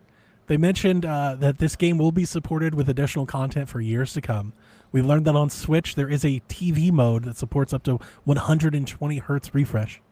There will be no day one reviews for Hollow Knight Silksong, which I personally, as I mentioned on Blue Sky, I love that. And I would love to see the industry do more of that. I like the idea of the industry reacting, experiencing it together, as opposed to the normal like cadence that we get into where before people even play a game, they make a decision on it based on a Metacritic score. I hate that. So I'm excited to see what it is. I am personally not going to be playing Silksong. I could never get through Hollow Knight itself, but I'm happy for the people that have waited so long and are excited for it. One of the cool things Team Cherry talked about with Jason Schreier is they were like, what's the story? Why did this take so long? Like, were there like the problems you rebuild? And they're like, nah, we're having a great time. We sold so much the first game. We're just trying to make this game as best we can. We're going to keep doing it. Like, what a story. What a great story. Like, do you, Team Cherry. Fuck them. Yeah. I love it. Loved reading sure? it. Yeah. They're like, are you sure? He's like, you got no story for me? They're like, hey, we're having a great time. Not really. We're playing with house money at this point. Is your boss overworking you? Not really. They mentioned that they sold 15 million copies of Hollow Knight since release. Wow. I think people better put their money where their mouth is because they have been chatting away about this game for literal years. And if this game doesn't sell the way that people have been hyping it up, that would be sad. It's your fault. Oh, it's gonna sell. It's gonna sell huge. It's gonna sell good. I think so. It's what is it? $40? I have no idea. I think it's $40. It's also on Game Pass. So if you have Game Pass, you don't even have to buy it. You just play it. But that means you have to have an Xbox. Doesn't mean you have to have an Xbox because everything's an Xbox. Yes. Toaster. Fridge, I was a little surprised. toilet I seat. was thinking that when we got the trailer, it would be like, and it's out now, because they kind of did it with the first one, and I was kind of expecting That would be like, crazy. And but now they're like, no, you got a week. You wait a week. I and then think it's gonna come out. I think that's fair because it's not too long. It's the perfect amount of time to like build up that like, oh, it's finally here. I'm finally. It's gonna drive the hype for sure. Yes, Oh, yeah. Yes. Yeah. Do you guys like my shirt? MILF. I am not commenting. Man, I love fish. Yeah, I will not be buying either, but I will watch Josh and others play. I don't play hard games, but I respect Hollow Knight. I respect it a ton. Before I bought Silksong, I would want to try Hollow Knight again, and I've thought about it. I've given Hollow Knight second looks over the years. Like that damn Soul Master killed me back in the day, but since then, I have beaten many hard games like it. It's like I almost wonder, like if I go back now with all these years of different training, like would the outcome be different? No, But you'll still lose. I probably will. Yeah, But like you'll there's a lose reason I better. haven't. There's a reason I haven't, Delvin, is because I'm like, nah. But I was. Were you guys listening to Shaq back then? Do you guys remember?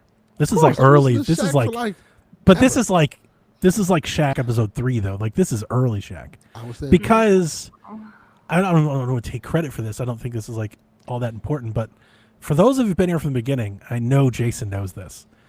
I was so in on I felt early on Hollow Knight. Like before the world was talking about, like I was before like that direct happened. I was like, God, Hollow Knight day and day because I love the art style. It looked like your type of game. It does. Doesn't it? Like I just love the way it looks so much. I was so in, and when it dropped, I was like, me and Jason. I think we were live, like the direct. We were live, and I was like, buy it immediately. Everyone buy it. And then I played it and was like, this thing is kicking my ass. I suck at video games. Yeah. It's brutal. It's definitely not for. I need an easy mode. Yes. Team Cherry, help me. But yeah, I want to love it. But I'm wishing everyone out there lots of love. Everyone go play Hollow Knight. Have a blast. Silksong's finally here. Finally did it. Take the clown makeup off. What game are we supposed to clown about now? Which Oh, that would be.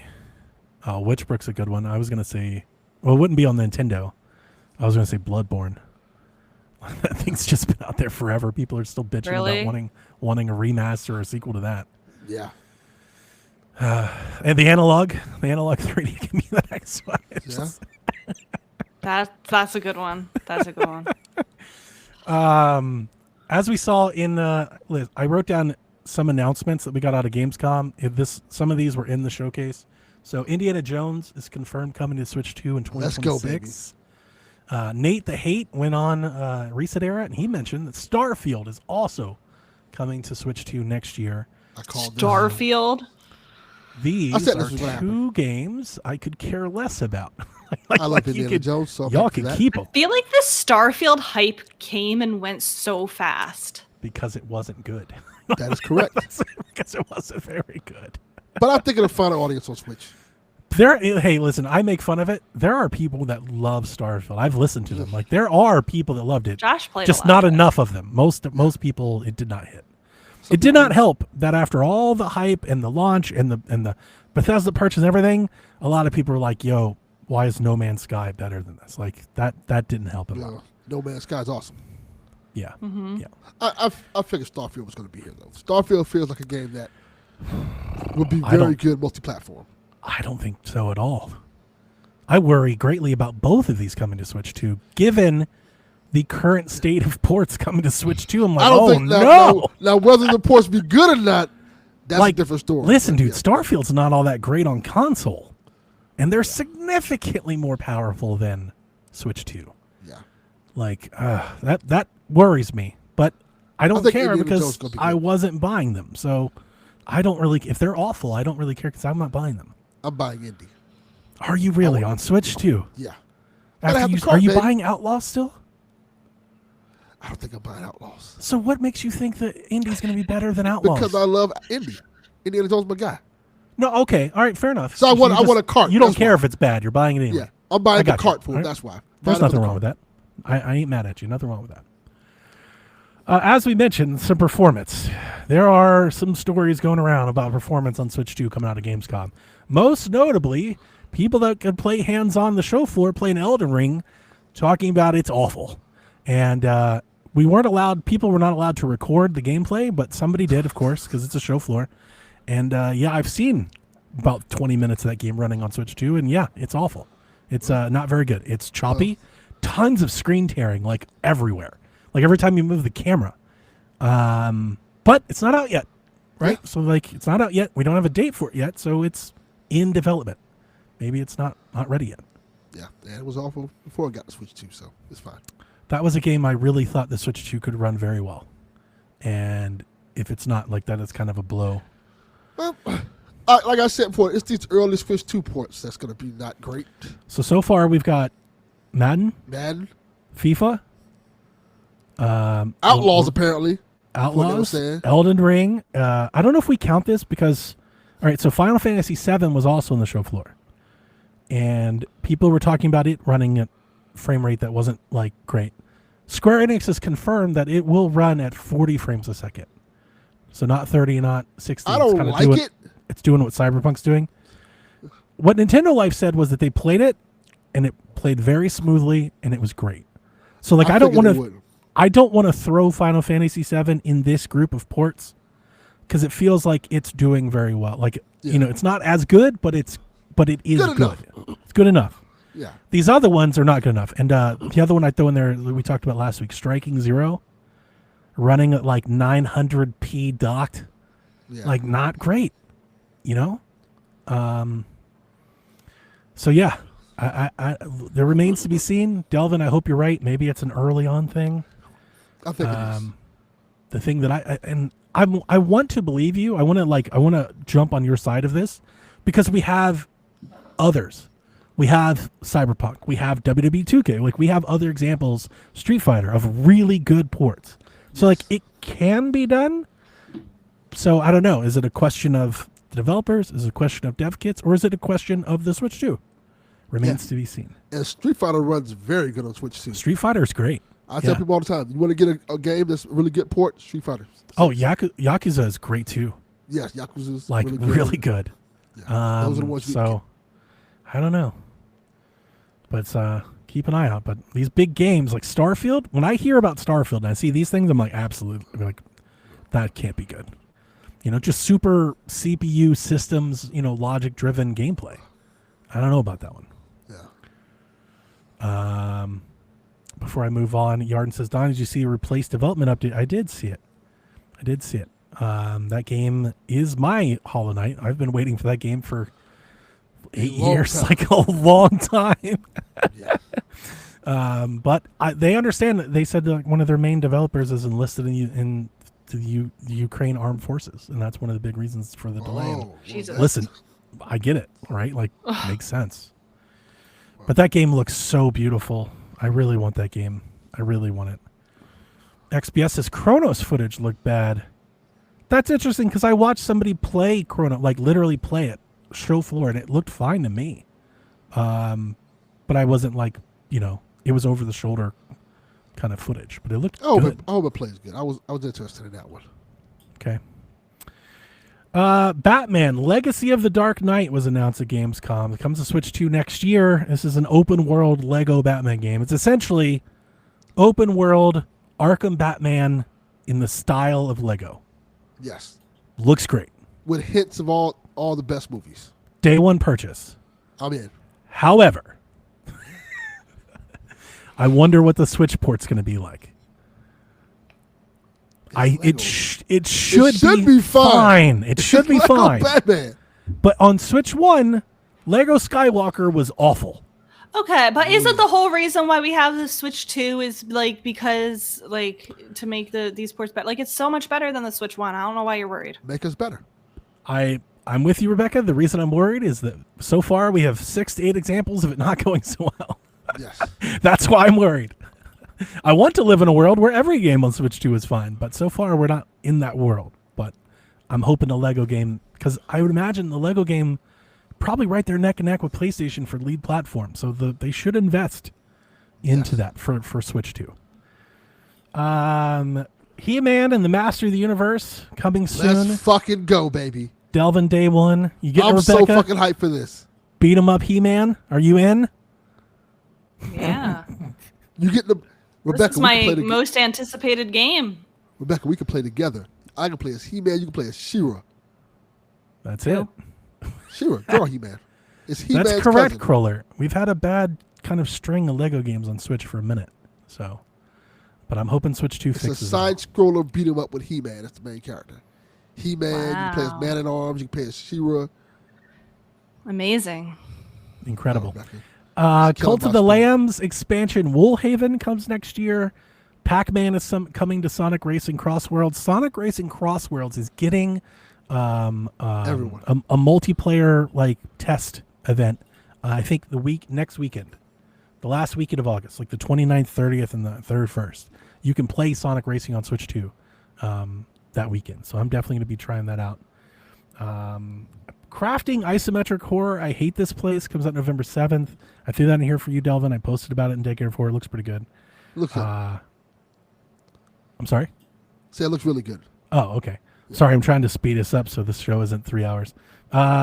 Rebecca, The Tourist, your favorite game, Voxels, is getting a deluxe edition on Switch 2. It'll feature a new island, new items, new quests. Yeah, I'm all in. Nothing? I didn't think so. I put this here and I shouldn't have. This should have been a bullet point for the others. Add to the list of ports that aren't running very well from Gamescom. Borderlands 4 apparently is barely can't even get to 30 stable 30 frames a second on Switch 2. Yikes. So I That's don't know bad. what to say. why would you buy Borderlands 4 on like the part of me is just like that's a weird thing. Like why would you be doing that anyway? Why would you buy Maybe Borderlands it's the 4? only thing you have. Yeah, I guess so. Natsume is making Harvest Moon Home Sweet Home Special Edition for Nintendo Switch.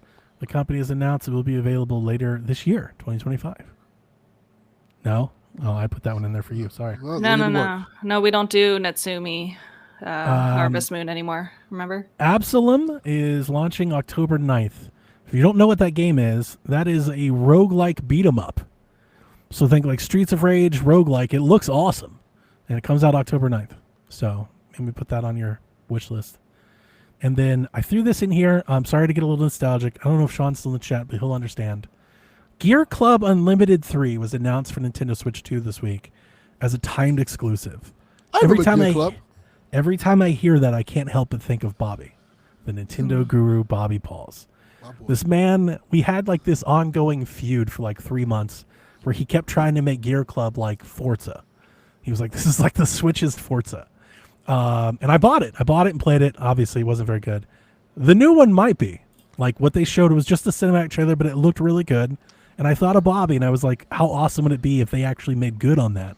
And if they do, I will be here on this show to bring up that point where he was right and I was wrong, like in perpetuity. Yes. But I wanted to throw that out there because every time I see Gear Club, I honestly didn't even realize that another one was in the works. It makes me think of Bobby. So I'm definitely going to play that for sure. Shenmue 3 coming to Nintendo Switch if you care. I don't. Daemon X Machina has a demo. Metroid Prime 4 has been rated by the ESRB. That shows on the eShop page. So there's a lot of concern that like it's going to get delayed and everything. It's been rated twice now. So it feels like they're readying for a release. But, we'll see. Yooka-Laylee will be a full real cartridge on Switch 2. So if you want to buy a physical copy of Yooka-Laylee, you can get the full copy. I don't think I'm going to get the physical, but I kind of want to get this game because I actually have never played Yooka-Laylee, but like I've always been a little bit kind of interested in it. So so you never played the first one? Did you ever have it? Did you buy it? No. The reason that I ask is I believe you get an upgrade. Yeah. I believe they mentioned that you'll get an upgrade at a cheaper price, which is what I will be doing. I do own Yooka-Laylee, so I'm hoping to see what that discount is. They've yet to really talk about that though. I will. Josh is getting it, so I'll just borrow it from his. I'll borrow. What is the game share thing? I'll do that. Yeah. Nice. And then this one's for me. By Sweet Carol is dated for October 9th. That will be my spooky game for October this year. I have been waiting for this for some time. The developer, I think it's Chris Daring, I may have it wrong. I've followed him for many, many years, so I'll give you a little short anecdote, and then we'll get to questions. He was at one point making what was called Remothered 2D years ago. This is 10 years ago, 15 years ago. And it was like a spiritual successor to Clock Tower. He loves Clock Tower. I've followed this person on Reddit forever. He's like a big Clock Tower collector, and he wanted to remake it. And then Remothered went through a bunch of dev hell, and it didn't become that. But that's where he was set out to do. And if you've never seen By Sweet Carol, it is essentially 90s Disney animation, like 80s, 90s Disney animation. So think Beauty and the Beast, Cinderella, Little Mermaid, think that style, The Lion King, but Clock Tower, a spooky horror video game. It's a point and click. Cool. Yeah, it looks awesome. So I'm day one on that game. Beautiful graphics. I'm does day look one like on a 90s Disney. So I've followed it for a long time, and I can't wait to buy it. So I wanted to make sure that I got to mention October 9th. Perfect timing. Oh, perfect timing. Perfect game. So this year for spooky games, Disney movie. You get Mina the Hollower, we get Chronos, we get By Sweet Carol. Like we've got a lot to choose from. Like the horror games are delivering for Halloween this year. I think there's 3 or 4 others that I'm not even mentioning because I've seen a bunch. Like there's a good batch of horror games to choose from if you're into that for this year's spooky season. That's great. This is not coming out this year, but did you see, I don't know if you have watched the TikTok that I sent you last night, Boy and Deer. I didn't that see game this. Looks up both of our alleys. Watch it and then let's talk about it next week because it looks like a Gree type of game. And it looks like it's going to break my heart. Okay. I will buy it immediately. It comes out 2026. Oh, okay. Yeah. Cinematic platformer is what they called it. It's like a boy. I still need you to get on Dear Me I Was. I will. It's on my list. Listen, I was expecting to play more games this week, and then things happen. I got you. It's just nobody else has played it. I have no one to talk to. Yeah, I know.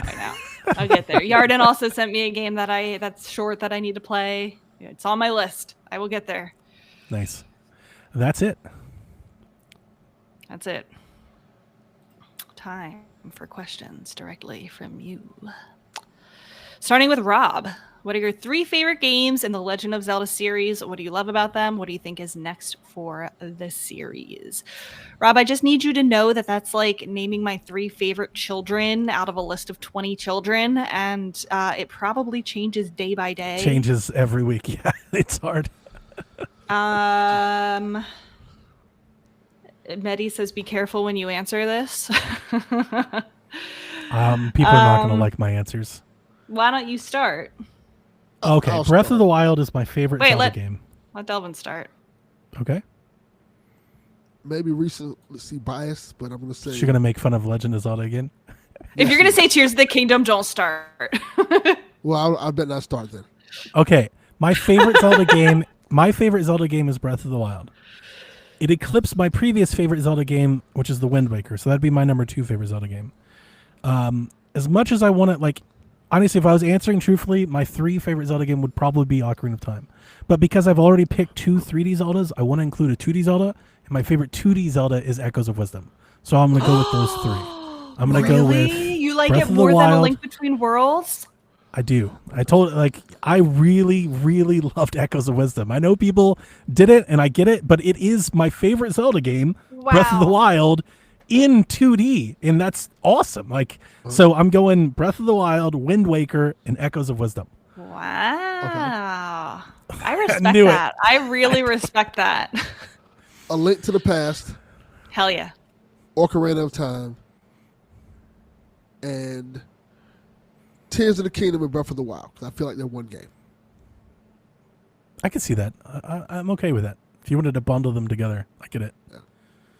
I would Can I allow bundle that for together 2 Ocarina and games? Majora as well. Can I bundle together 2 games that are not related? No. If you're talking about Oracle and Ages, yes. No, it wasn't that. That's not my favorite Zelda game. Are you kidding me? Just throwing it out there. A Link to the Past is my favorite game of all time. Okay. So you're going to shame me. We have the same favorite game for number 1. No, I'm not shaming you. I said you were You thought you were going to shame say me. Tears of the Kingdom. No, that was my number 1. I was not going to shame that, but I know people in chat will shame that. Well, people in the chat can shut the fuck up. Yes on Oracles, no on the other Pick one. what I Link want to between- pick, fuckers. Link to the Past and Between Worlds can't be bundled. I would never bundle them. I can't stand A Link Between Worlds. Wow. Wow. Wow. Wow. Now we're just hurting each other. Yes. I mean, I can't be mad at you. I feel the exact same way about Majora's Mask, right? Long history. Long story. No. hate that game. I don't hate it, but I like to lean into that. I love A Link to the Past.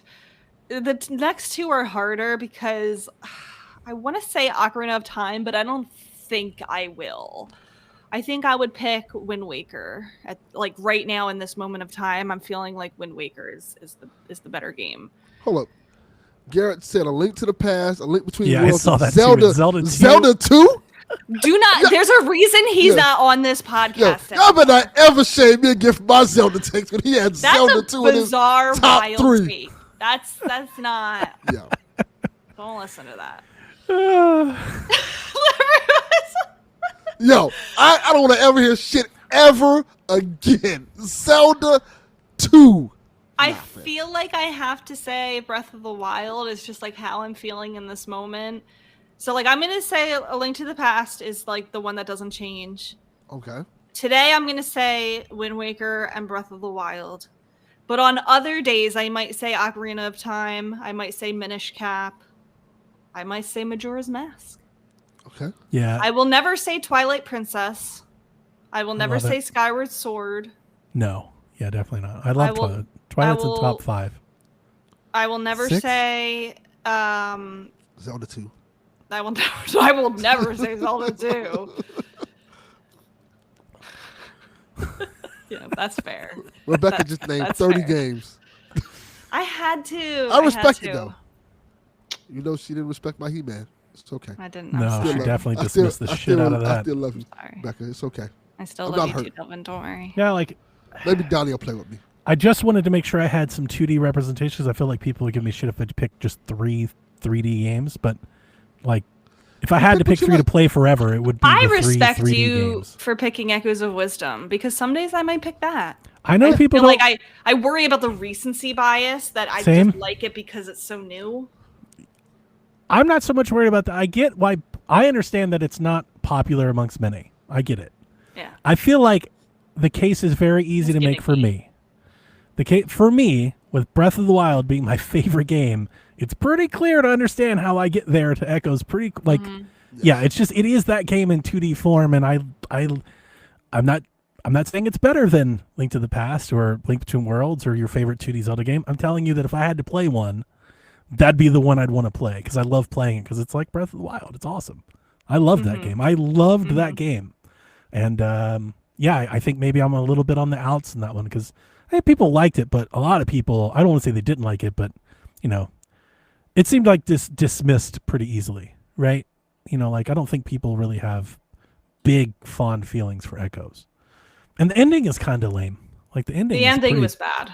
Yeah, the ending was the ending bad. is the worst part. But the journey and the mechanic, loved it. So much fun. Like, want a sequel. Want a sequel. Give me more of that. We'll keep playing. I would play in Echoes of Wisdom too. 100%. And because it's got Switch 2 enhancements, I am thinking my next lull when I'm playing, I think I'm going to replay it. Yeah. I kind of want to. And it's not like too long to replay. Nope. I beat Breath of the Wild, and I think a really great counter to that would play Echoes again on Switch Switch 2. That would be great. Yeah. It's a fun game. The next question I really thought about for Crawler, he asked, for me specifically, Crawler, I hope you're still here. Shout out. He's feeling sick. Hope you feel better. Oh, he asked this twice. Let me remove the other one. Okay. He wants to know what is a good Pokemon ROM hack he could try. Specifically, any of the Johto or Hoenn games are his favorites, if that's helpful. That is helpful, because those are my favorites too. And I thought about this, and I have not played a ton of ROM hacks. Like Kyle the Pug has played a ton of them. I only play quality ROM hacks, Crawlers, so listen to me.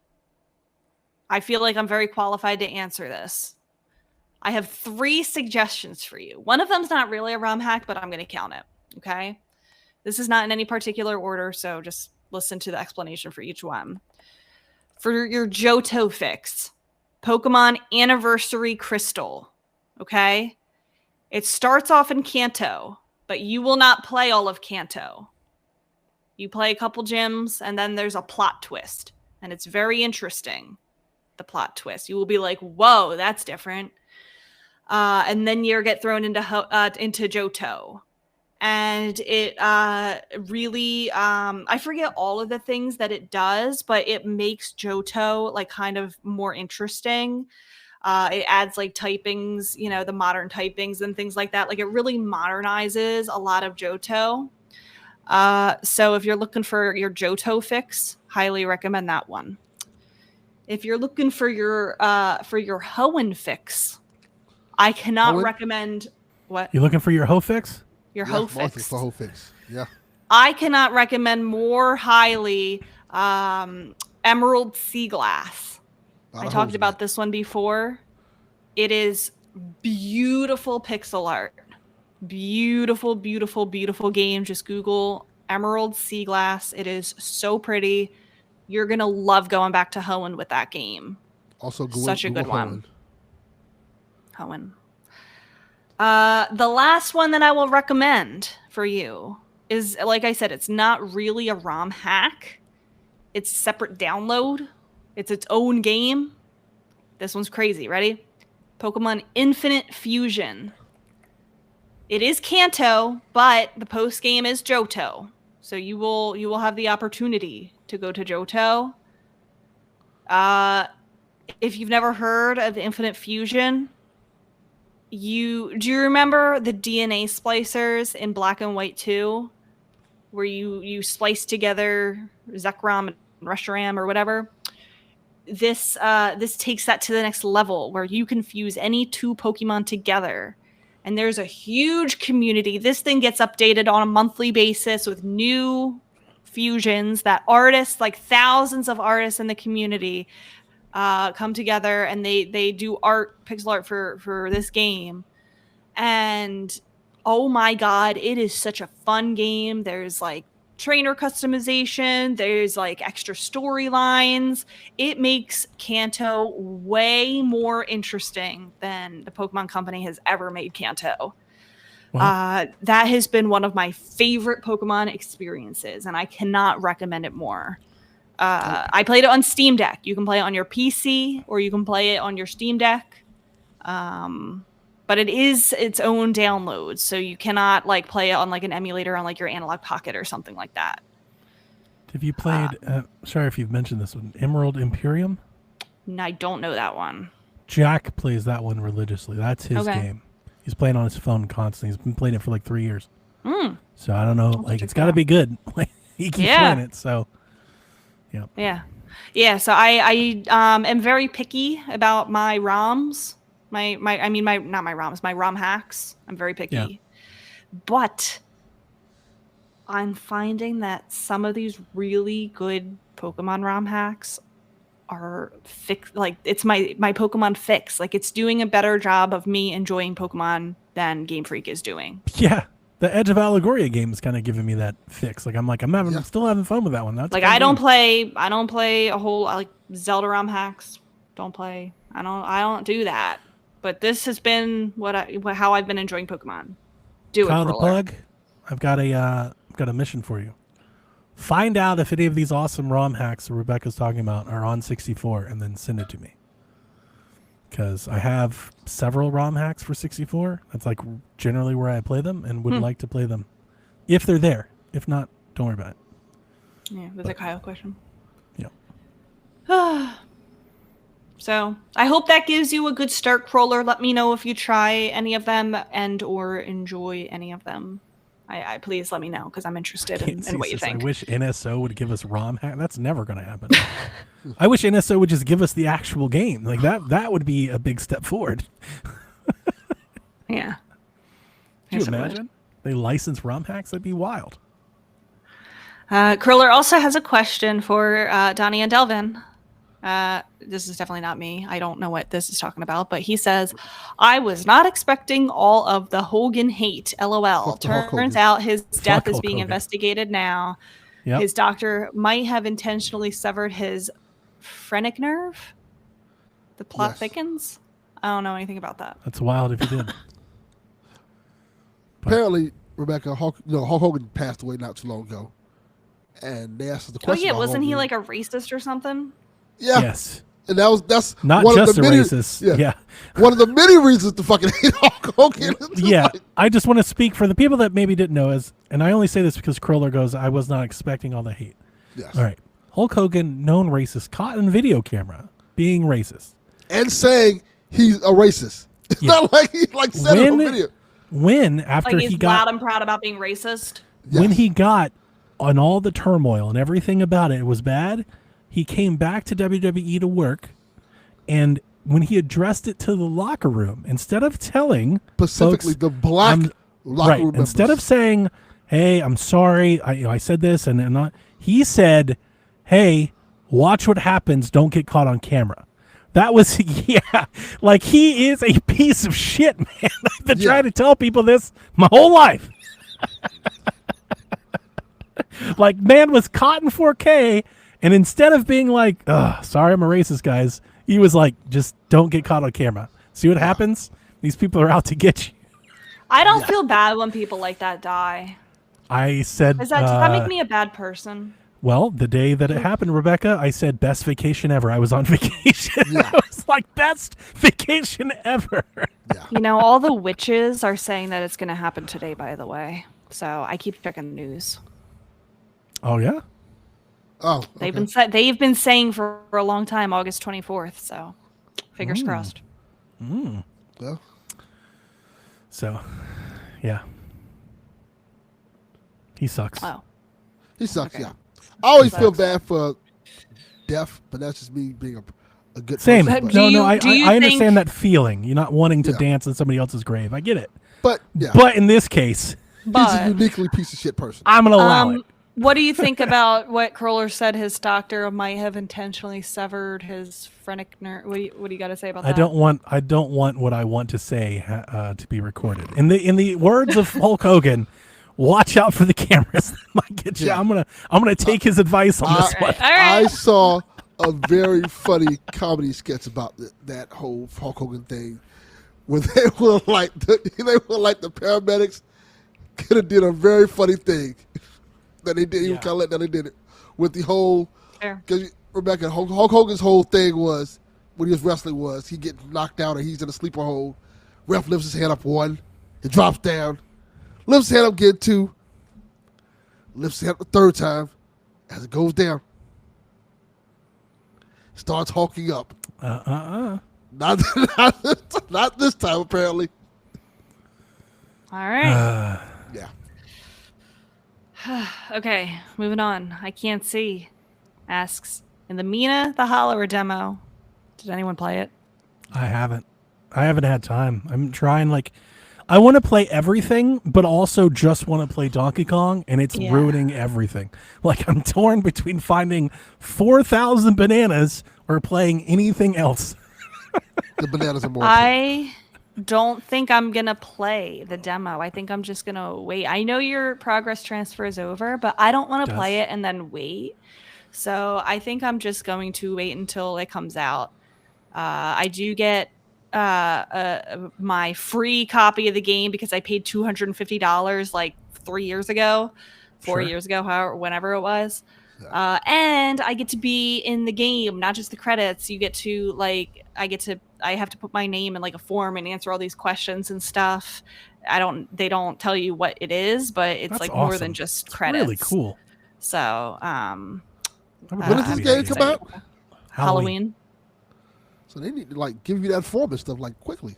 Game's They need it before September 7th or something. They probably have a program where they just upload a spreadsheet in it. Yeah. My theory is that. Uh-oh. Tell us more about your theory, Rebecca. Yeah, just my theory is. So here's the thing, Delvin. We can vamp and hate on Hulk Hogan some more while she comes back, or we can keep going with Mina the Hollower.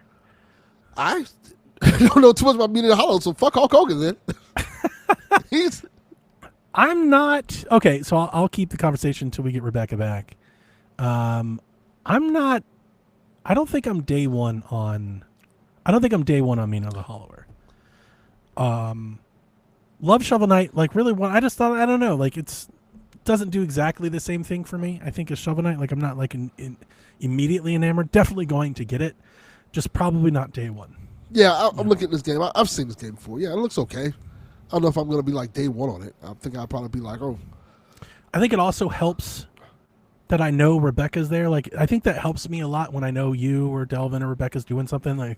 Gives me a little freedom to be all right, I'm going to go do something else. Especially the big highlight stuff. Yeah.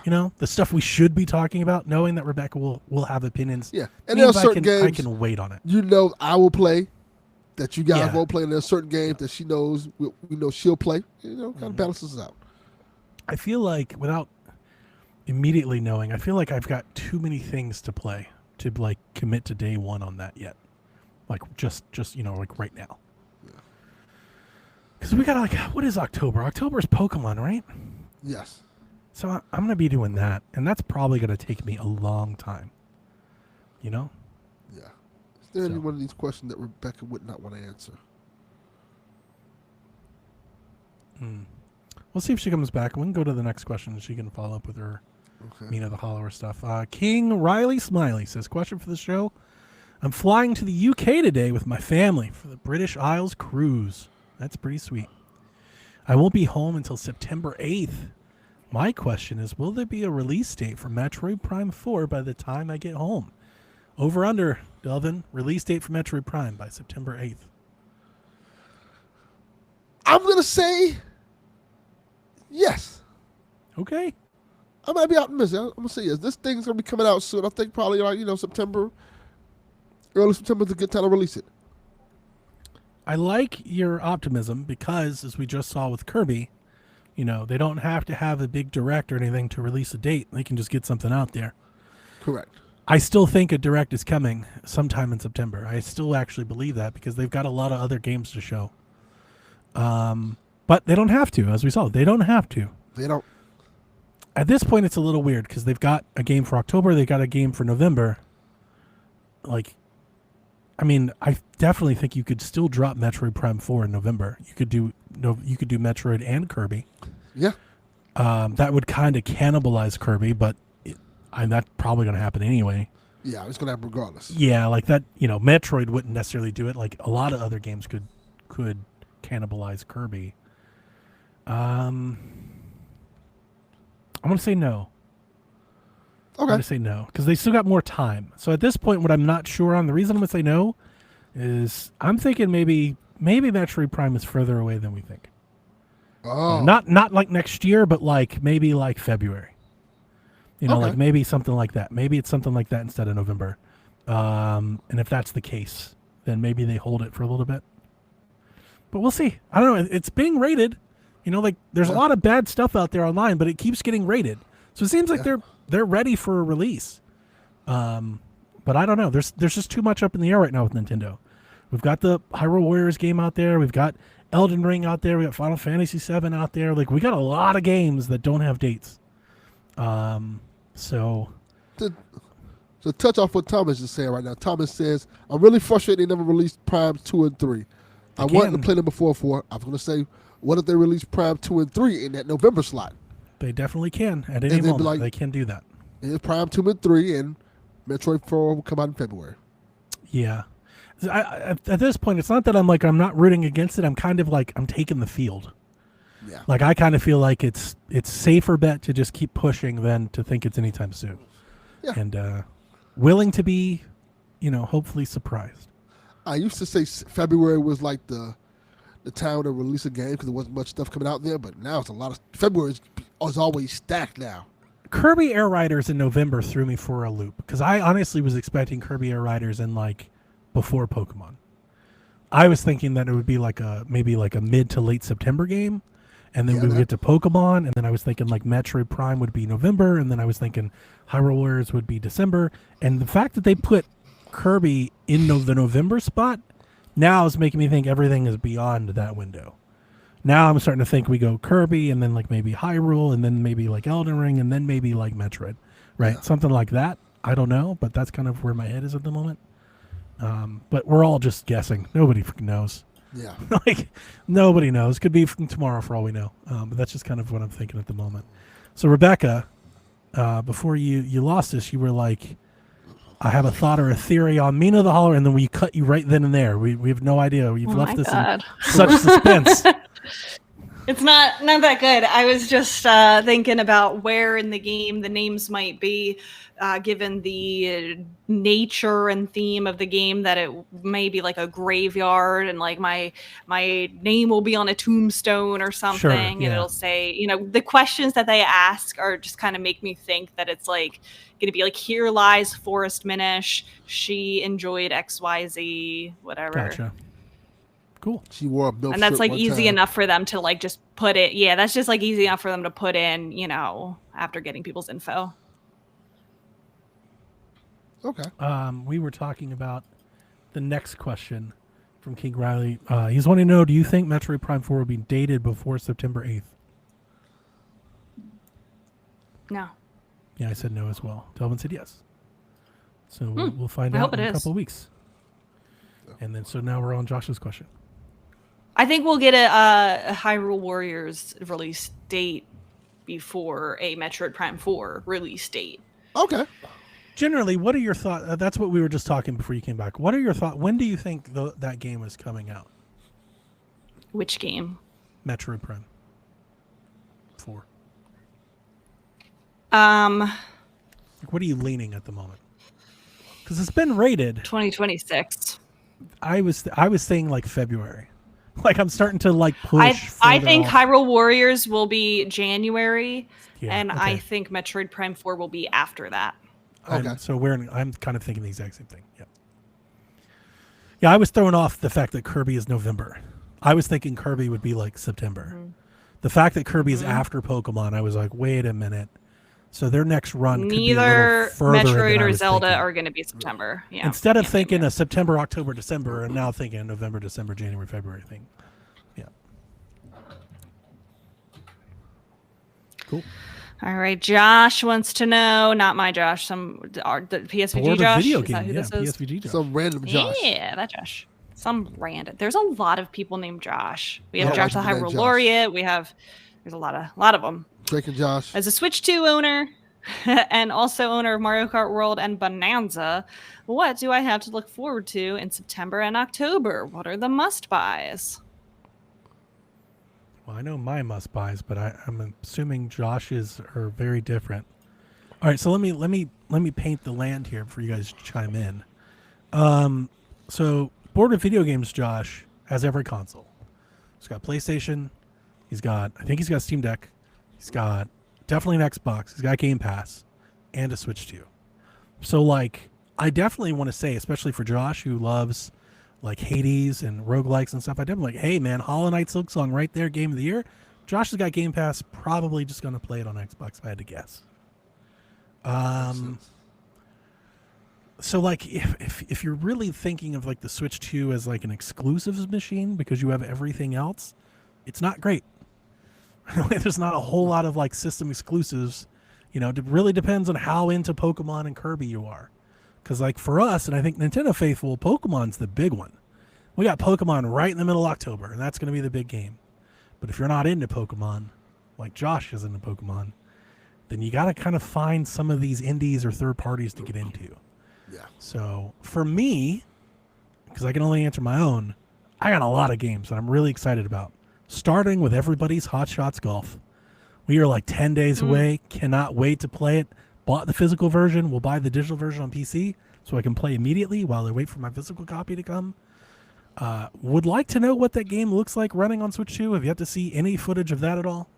Would like to know that, but doesn't really matter. I'm buying it anyway.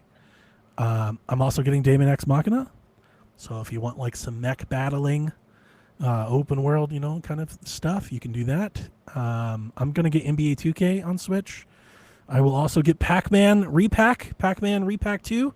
You guys see that? The remake looks really good. It's a cheap game. It's like $25-$30.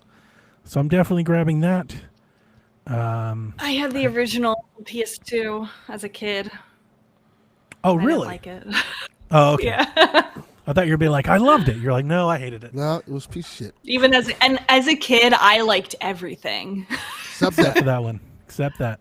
So- I've already mentioned earlier, I will be getting Bye Sweet Carol.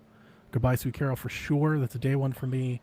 I'm interested in the Yakuza games as well as the Dragon Quest 1 and 2 HD remake. I will probably wait on Mina the Hollower. Like that would be a game you could get, Josh. I'm not day one on that. Yeah, you missed it, Rebecca. I was saying, I think because you're getting it day one and I know you've pre-ordered everything, I feel like I can wait to get that one. Because you can talk about it on the show. I don't feel like I need to cover that one. Yeah. Okay.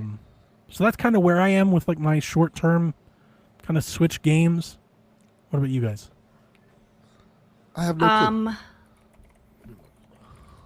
clue. Do not count out the Chibi Robo that just came to NSO. I bet I'm you counting it most out. people haven't played Chibi Robo. I have, and I'm counting it out.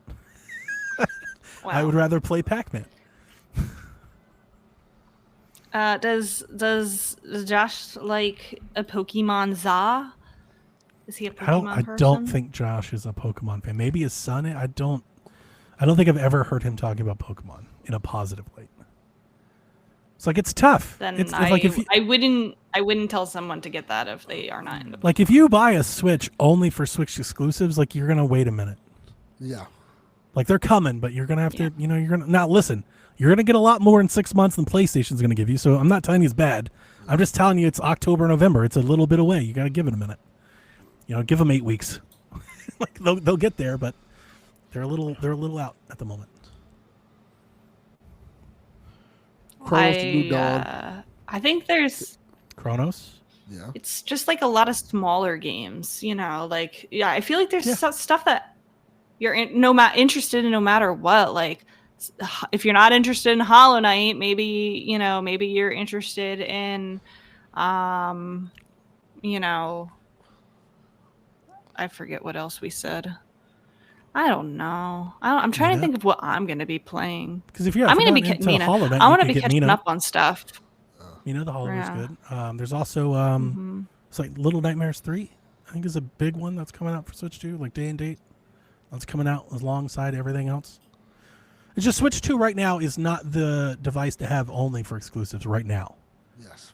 I kind of feel like if you're getting a Switch 2 only for exclusives, you kind of need to wait a year, and then you can pick up and play your backlog. The other thing that I would pitch to Josh is play games you've missed, like Switch 1 games that are better on Switch 2. Play like Metroid Dread or Breath of the Wild or something else.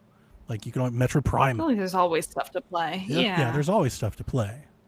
Or beat Donkey Kong. I don't know how far you are on Donkey Kong, Josh, but like, I think I will still be playing Donkey Kong by the time Kirby Air Riders. At my current pace, I will still be playing Donkey Kong. So, yeah. Same. It's September and October. You need to be watching movies for Decade of Horror. That's what you should be doing, sir. Get your ass in gear to get these movies ready for our show. That's what you should do all September and October. The other good thing I'll also be playing the free update on Little Kitty Big City this week. It's getting a free. Oh, will you? Free content Very update. good. Yeah. They're sending me a little kitty gift and some game codes. Oh shit! I forgot one. I pre-ordered Shinobi. It comes out next week. I love the demo. Shinobi comes. Game looks great. I know it needs to run better on Switch 2. I understand people are upset it's a little fuzzy. I don't care. I played it and it was fine. So, if you want that on a handheld, Josh, you've got, what's the other one? Ninja Gaiden, Ragebound, and Shinobi. Pick one. Buy both. Play both. I would throw those out there as options. I don't know if Josh would be into Final Fantasy Tactics. I don't think so. So, I'm pretty lucky because off Switch, Anything else? I've got Dying Light coming up. So I'll be doing that here in a bit as well. G-Man, I never want to see you type the perfect there's update ever again, son. No, Perfect. we're not doing that here. But that's he's not saying that. It is called the picture perfect. Well, he doesn't need to say update. He doesn't need to say it. Somebody else say it, not him. I do think it would benefit Nintendo. Like I was saying, Rebecca, I think there's a direct sometime in September. I just think there's too many games with dates that don't have them. So I feel like it could happen. Doesn't mean it has to happen, but until it doesn't, I'm still going to kind of put belief there. I think there's, it would probably behoove them to drop a couple NSO games like before October, before Pokemon. Like that would probably go a long way if they could get, Pokemon Stadium or those GameCube things that we saw, like get a couple of those out there for people to play. Maybe the Metroid Prime games, maybe they, 2 or 3 or one of them, something out there. I feel like could fill that gap in a little bit. Mm-hmm. Yeah. Mm-hmm. King. Wait, hold on. Did you guys answer this one? King Riley Smiley. Yes, we did. You guys answered this? Yes. Yep. Oh, we did answer that. Release date for Metroid Prime 4. I'm sorry. So you are on number 7. Science question. Metroid Hunter 101. What do you think comes first? Beautiful Joe on GameCube NSO or announcement of a remaster collection or new entry in the series? NSO. NSO. I like definitely. Joe, I love Beautiful Joe, but I would imagine if Capcom is interested in bringing it back, and they might be, right? Because they're doing Okami and stuff. Like looks like they're trying to rebuild Clover. They've got Kamiya in fold. So if they're thinking about doing something with Beautiful Joe, the very first step would be to put it on NSO and see if anybody plays it. And that would gauge your interest level in a remake or a new one. So if I had to guess, I would think if they were interested, they would probably want to put that on the service. Just to see if it pops, see if anybody plays it. If nobody plays it, then it'd be harder to greenlight a remaster. Mm-hmm. I don't really know much about Beautiful Joe, but always assume the easier thing will come first.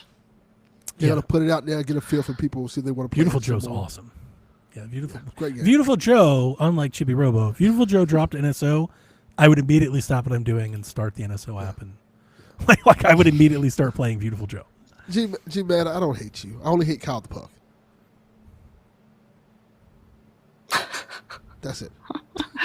We don't have a question from this week. I think this is the first week that Kyle has not asked us a question. Well, fuck you, Kyle. Is he the Puck, feeling for asking a okay? question. Slipping, Kyle. He might. Slack it off. Oh, he's away on vacation. That's why he's in Seattle. Don't give him an excuse. Yeah, don't How hard is it to respond to a tweet? Yeah. He's in the Respond, Discord. He's in a fucker. different time zone. Respond in the earlier time zone. You Actually, piece no, of shit. same time zone for him. Yeah. Okay. How about all that? F2P Joe.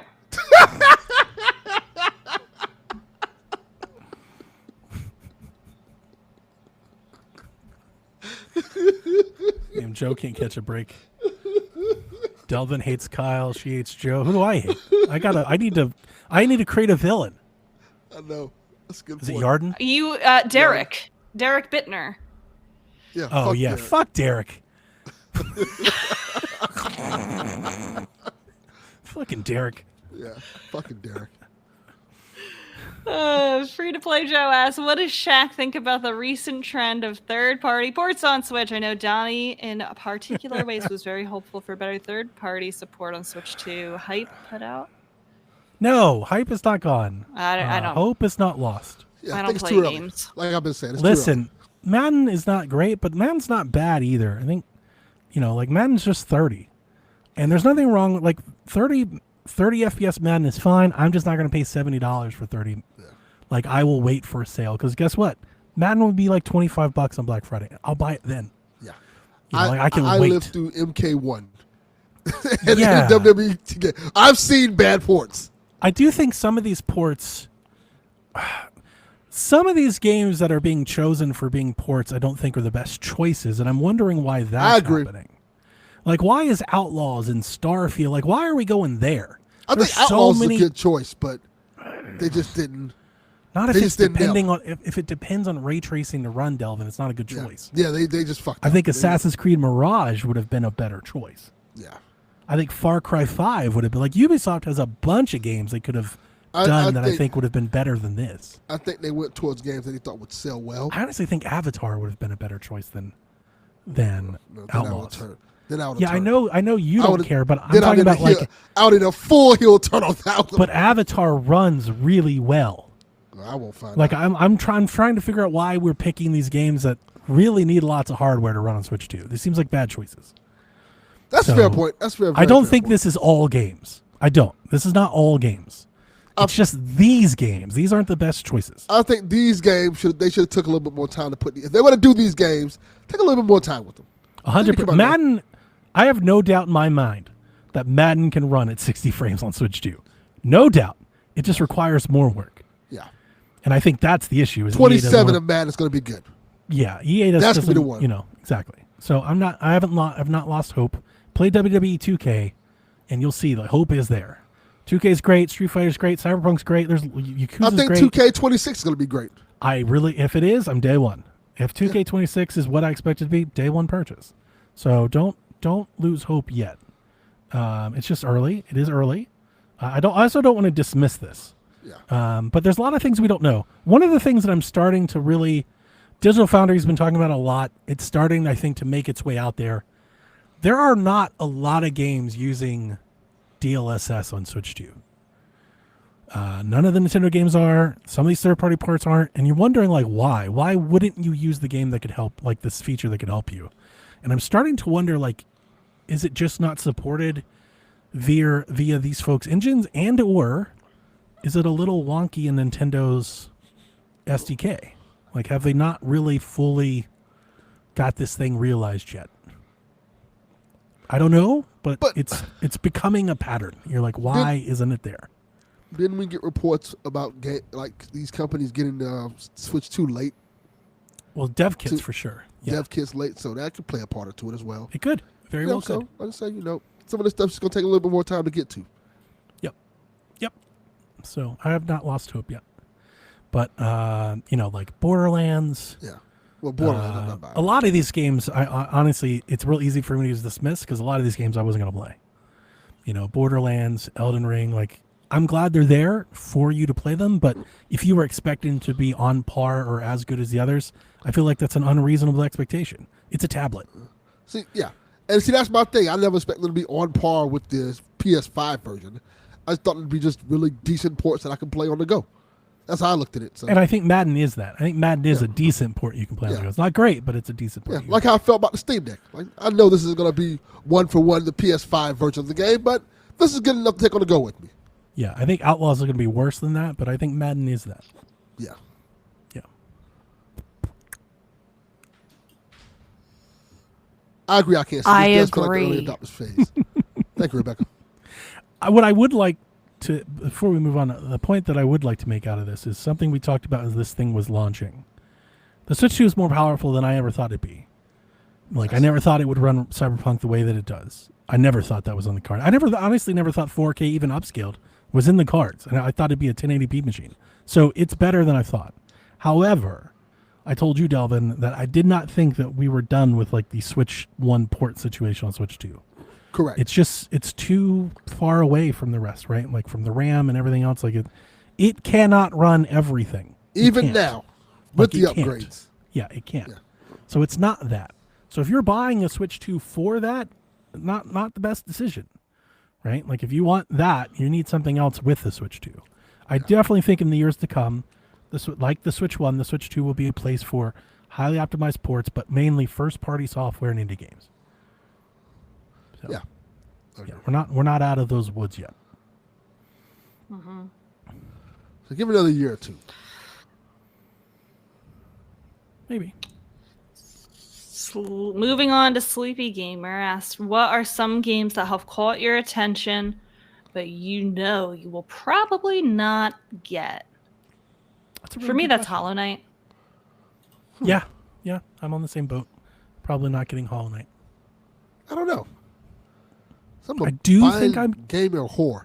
I'm getting Mina the Hollower, just not. I don't know when. Probably I'll get it one Mina. day. Mm-hmm. Mina will be like eventually down the line. Yeah, I'll get it sometime. Yeah. That Adventures of Elliot game, I want to play the demo. I heard it's very Zelda-like. I probably won't get it, but it does catch my interest. It's like Zelda Light. Yeah. It's very Square Enix Zelda, like top down. Like, yeah, it's Zelda Light. I liked it, but I wouldn't be day one on that either. Would wait for a sale for that game. Yeah. I'm probably waiting Anything on else? Chronos as well. I'm getting Chronos. Because of By Sweet Carol. Like, I don't feel like a need to. Like, that's going to be my spooky game. And I actually have a couple. Like, I bought Crow Country and I haven't played it. So I already have a couple to play for Halloween. So I'm going to add that one, and then that's going to be my Halloween playtime. So I can wait on Chronos and Mina and other things down the line because I already have my spooky games. I'm still waiting for that Hellraiser game to get a release date. So, And the Halloween game. yeah. Yep. Our last question comes from Gerudo Valley Cat. What future game release are you most hyped for? As a Zelda fan, I'm most excited about the new Hyrule Warriors, of course, but I'm also looking forward to Moonlighter 2 and Toem 2. As I loved the respective first games so much, Silksong still doesn't feel real yet, LOL. Lego Batman. Am I He-Man, most hyped for? Metroid Prime 4. So you're just A going few. to name all of them? Yeah, I'm just thinking of all the. Right now, I'm super hyped for He-Man. I'm a big He-Man fan. We never really got an official He-Man game that's like the modern era. Like, we got like the Atari one. We had one for like the Game Boy Advance. Did we get a release date for the Marvel game? No, we didn't. That's another one. It's supposed Which to be Marvel this game? year, There's though, right? There's like 4 of them. The beat 'em up. Yeah. The Marvel, like, was it Invasion. Cosmic? Cosmic Invasion. Yeah. Yeah, I'm pretty psyched for that one. I have 2 answers. Go ahead. May give your 2 answers. Did I drop again? No. Oh, you didn't. sorry. I Oh, thought you're I good. dropped again. Mina the Hollower, Mm-hmm. because I spent $250 on it, and it's been a long time coming. And it better be good. And And it better be good. My second answer is like I'm kind of like I don't know why I'm saying this, but Splatoon Raiders, because we have not seen anything, so I really shouldn't be. But I just know I'm gonna love it, even though I haven't seen anything yet. That's another one. Yeah, I'm psyched that they're doing a spin-off. A direct feels Splatoon. needed. You know, it's like they need a direct. They got too many things to talk about. I don't think they're gonna. I don't think they're gonna do the Kirby thing with every one of their releases. Like we're not going to get because little that Kirby was a Directs Sakurai thing. Yeah, that was a Sakurai thing specifically. That's a good one, Rebecca. I forgot about that one. On Switch, the answer is Hot Shots Golf and the Zelda Warriors game. 2 most anticipated games. I'm day one on both. Can't wait to play it. Hot Shots, I'm like refreshing every day, trying to find some coverage or some footage or whatever. Finding nothing. Outside of Switch, definitely Dying Light the Beast and Metal Gear. Because I'll be playing those as well. So those are all good options. I got a lot of good games to play. They're there. They might not be the big AAA games, but they're there. Yeah, I got a bunch. I'm trying to figure out how I'm going to play everything. I want to play Silent Hill as well. So.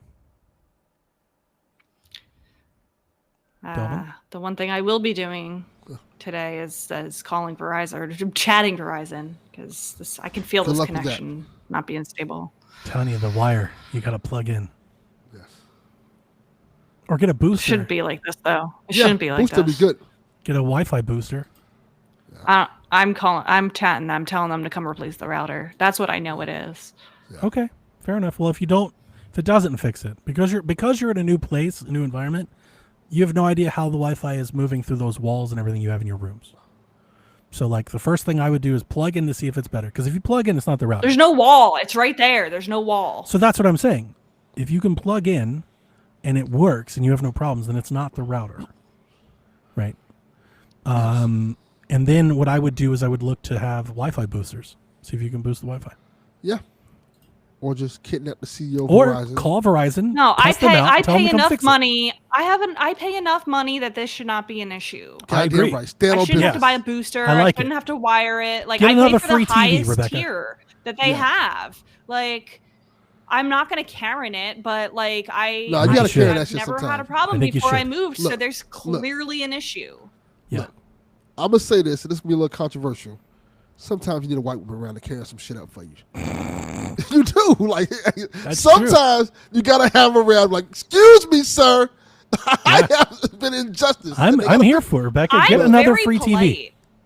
I am very, very polite to customer service people. Well, in fact, customer service people have told me I'm the nicest person they've talked to all day. But I get what I want through politeness. Look here. If I ever get in trouble, Rebecca, I'm calling you. 100%. I say, look, here's my white friend. You know what else white women are really good at? Yes, especially for me. I may need that. She's got white girl courage. Do you know what I said? Do you know what else white women are fearless about? Like, I know a lot of wild things. Animals. I don't think I should ask. I was gonna say every wild animal. Yes. Could be a fucking lion sitting in the front yard. She's like, I got this. Yeah. We should. Yes. That's a Family Feud question. I saw a TikTok of a white woman do that and then got like almost half murdered. And I was like, yep, that's what happens. But we will do it. She definitely will. Like, oh, it's not going to hurt me. This hippo's not going to hurt me. We are not afraid of animals. That white woman courage is something different, bro. Mm-hmm. You see what they do to pit bulls? Champions. Put sweaters on them and shit. I watch protest videos. Men do not come near us. Like, we're afraid of men, but we're not afraid of animals. Yeah. The bear. I've seen those protesting videos, and they be out there in front. All black be like, well, we ain't going out there. We brave.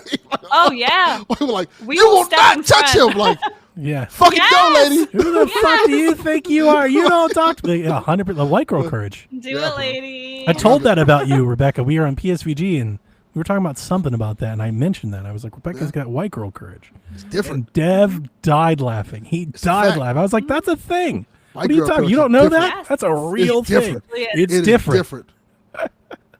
Because they'll put us in a ditch. Yeah. Me and Delvin, we're gone. Immediately.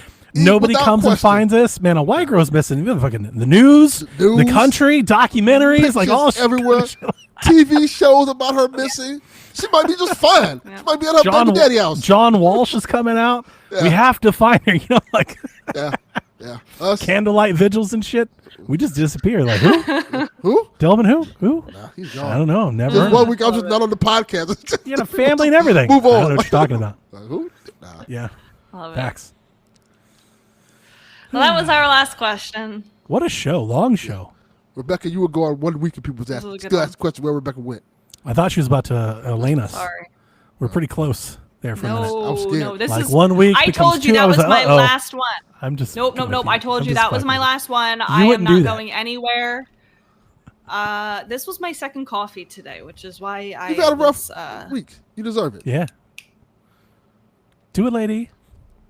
do it, lady. I love that meme. Chit. I am so TikTok pilled. Yeah. So TikTok Do you watching the Chit skits? Like I watch them constantly. yeah, Me and wife I love love them. Chit. It's great. Yeah. Do it, Is there a lady. black person here? Have you seen that one? Yeah. Oh, That was yes. the first one I saw. I saw that one. That was a great one. That was Is great. there a black When I person tell here? you I Started was taking her dying, earrings. She's like, oh shit. when I tell you I was dying laughing when I saw that. It's so funny. Did you see I already him have dunk? a white one. Did you I see him did dunk? that. I saw that one too. It's the best. So good. He's so good. Rebecca, I make fun of Delvin constantly on PSVG because he sends me TikToks via Twitter like Because some I'm not on old TikTok. boomer. Because He's I'm not like, on hey, did TikTok. You're on TikTok? Why haven't you added me? I'll No, send you. I'm not He's on not TikTok. on TikTok. He's not on it. But I get the TikTok secondhand from Twitter. Via Twitter. So And it they're does like 6 months old. Yeah, I He was sends gonna them to me. say. I'm like, what Yes. the boomer They're shit prob- is this? They're probably just getting the Jet 2 They're holiday. like vines. Yes. They're like They lit- vines. they He's like, literally you are dropped just my giving the Jet- croissant. I'm like, what the hell is this 2015? Delvin, Yeah. get it together. Yes. Twitter's, as you can know, Twitter is behind the times now. It is. Twitter is becoming like Why? Boomer. My question is, why are you still on a fascist platform? I've Got you my there, way buddy. off of that You can't- platform. You can't argue that. She's Because got you before there. I was a fascist platform, I was pretty popular on there. Okay. Now it's kind of sucks. I don't think anybody wants to be. The I don't want to be. popular- I don't want to be popular on this platform now. Yeah, you don't want to be like, I'm really popular on Twitter. They're like, that's not good. It doesn't ring the way it used to. Yeah, I used You're to like, be really "Ugh." popular on that platform. They're Yeah, like, you're "Oh." like, oh. Oof. I was like, No, ugh. no. Like, what were you? Now they ask me, what were you popular for? How did you get all these followers? Like, I used to. And now when you say I was popular for podcasting, that is not. Yeah, they're like, oh, Yeah. you don't now wanna they be a don't. It don't hit the same now. They're like, ugh. Not great. Who did you have on? Joe Rogan? Yeah, and it's a little different now.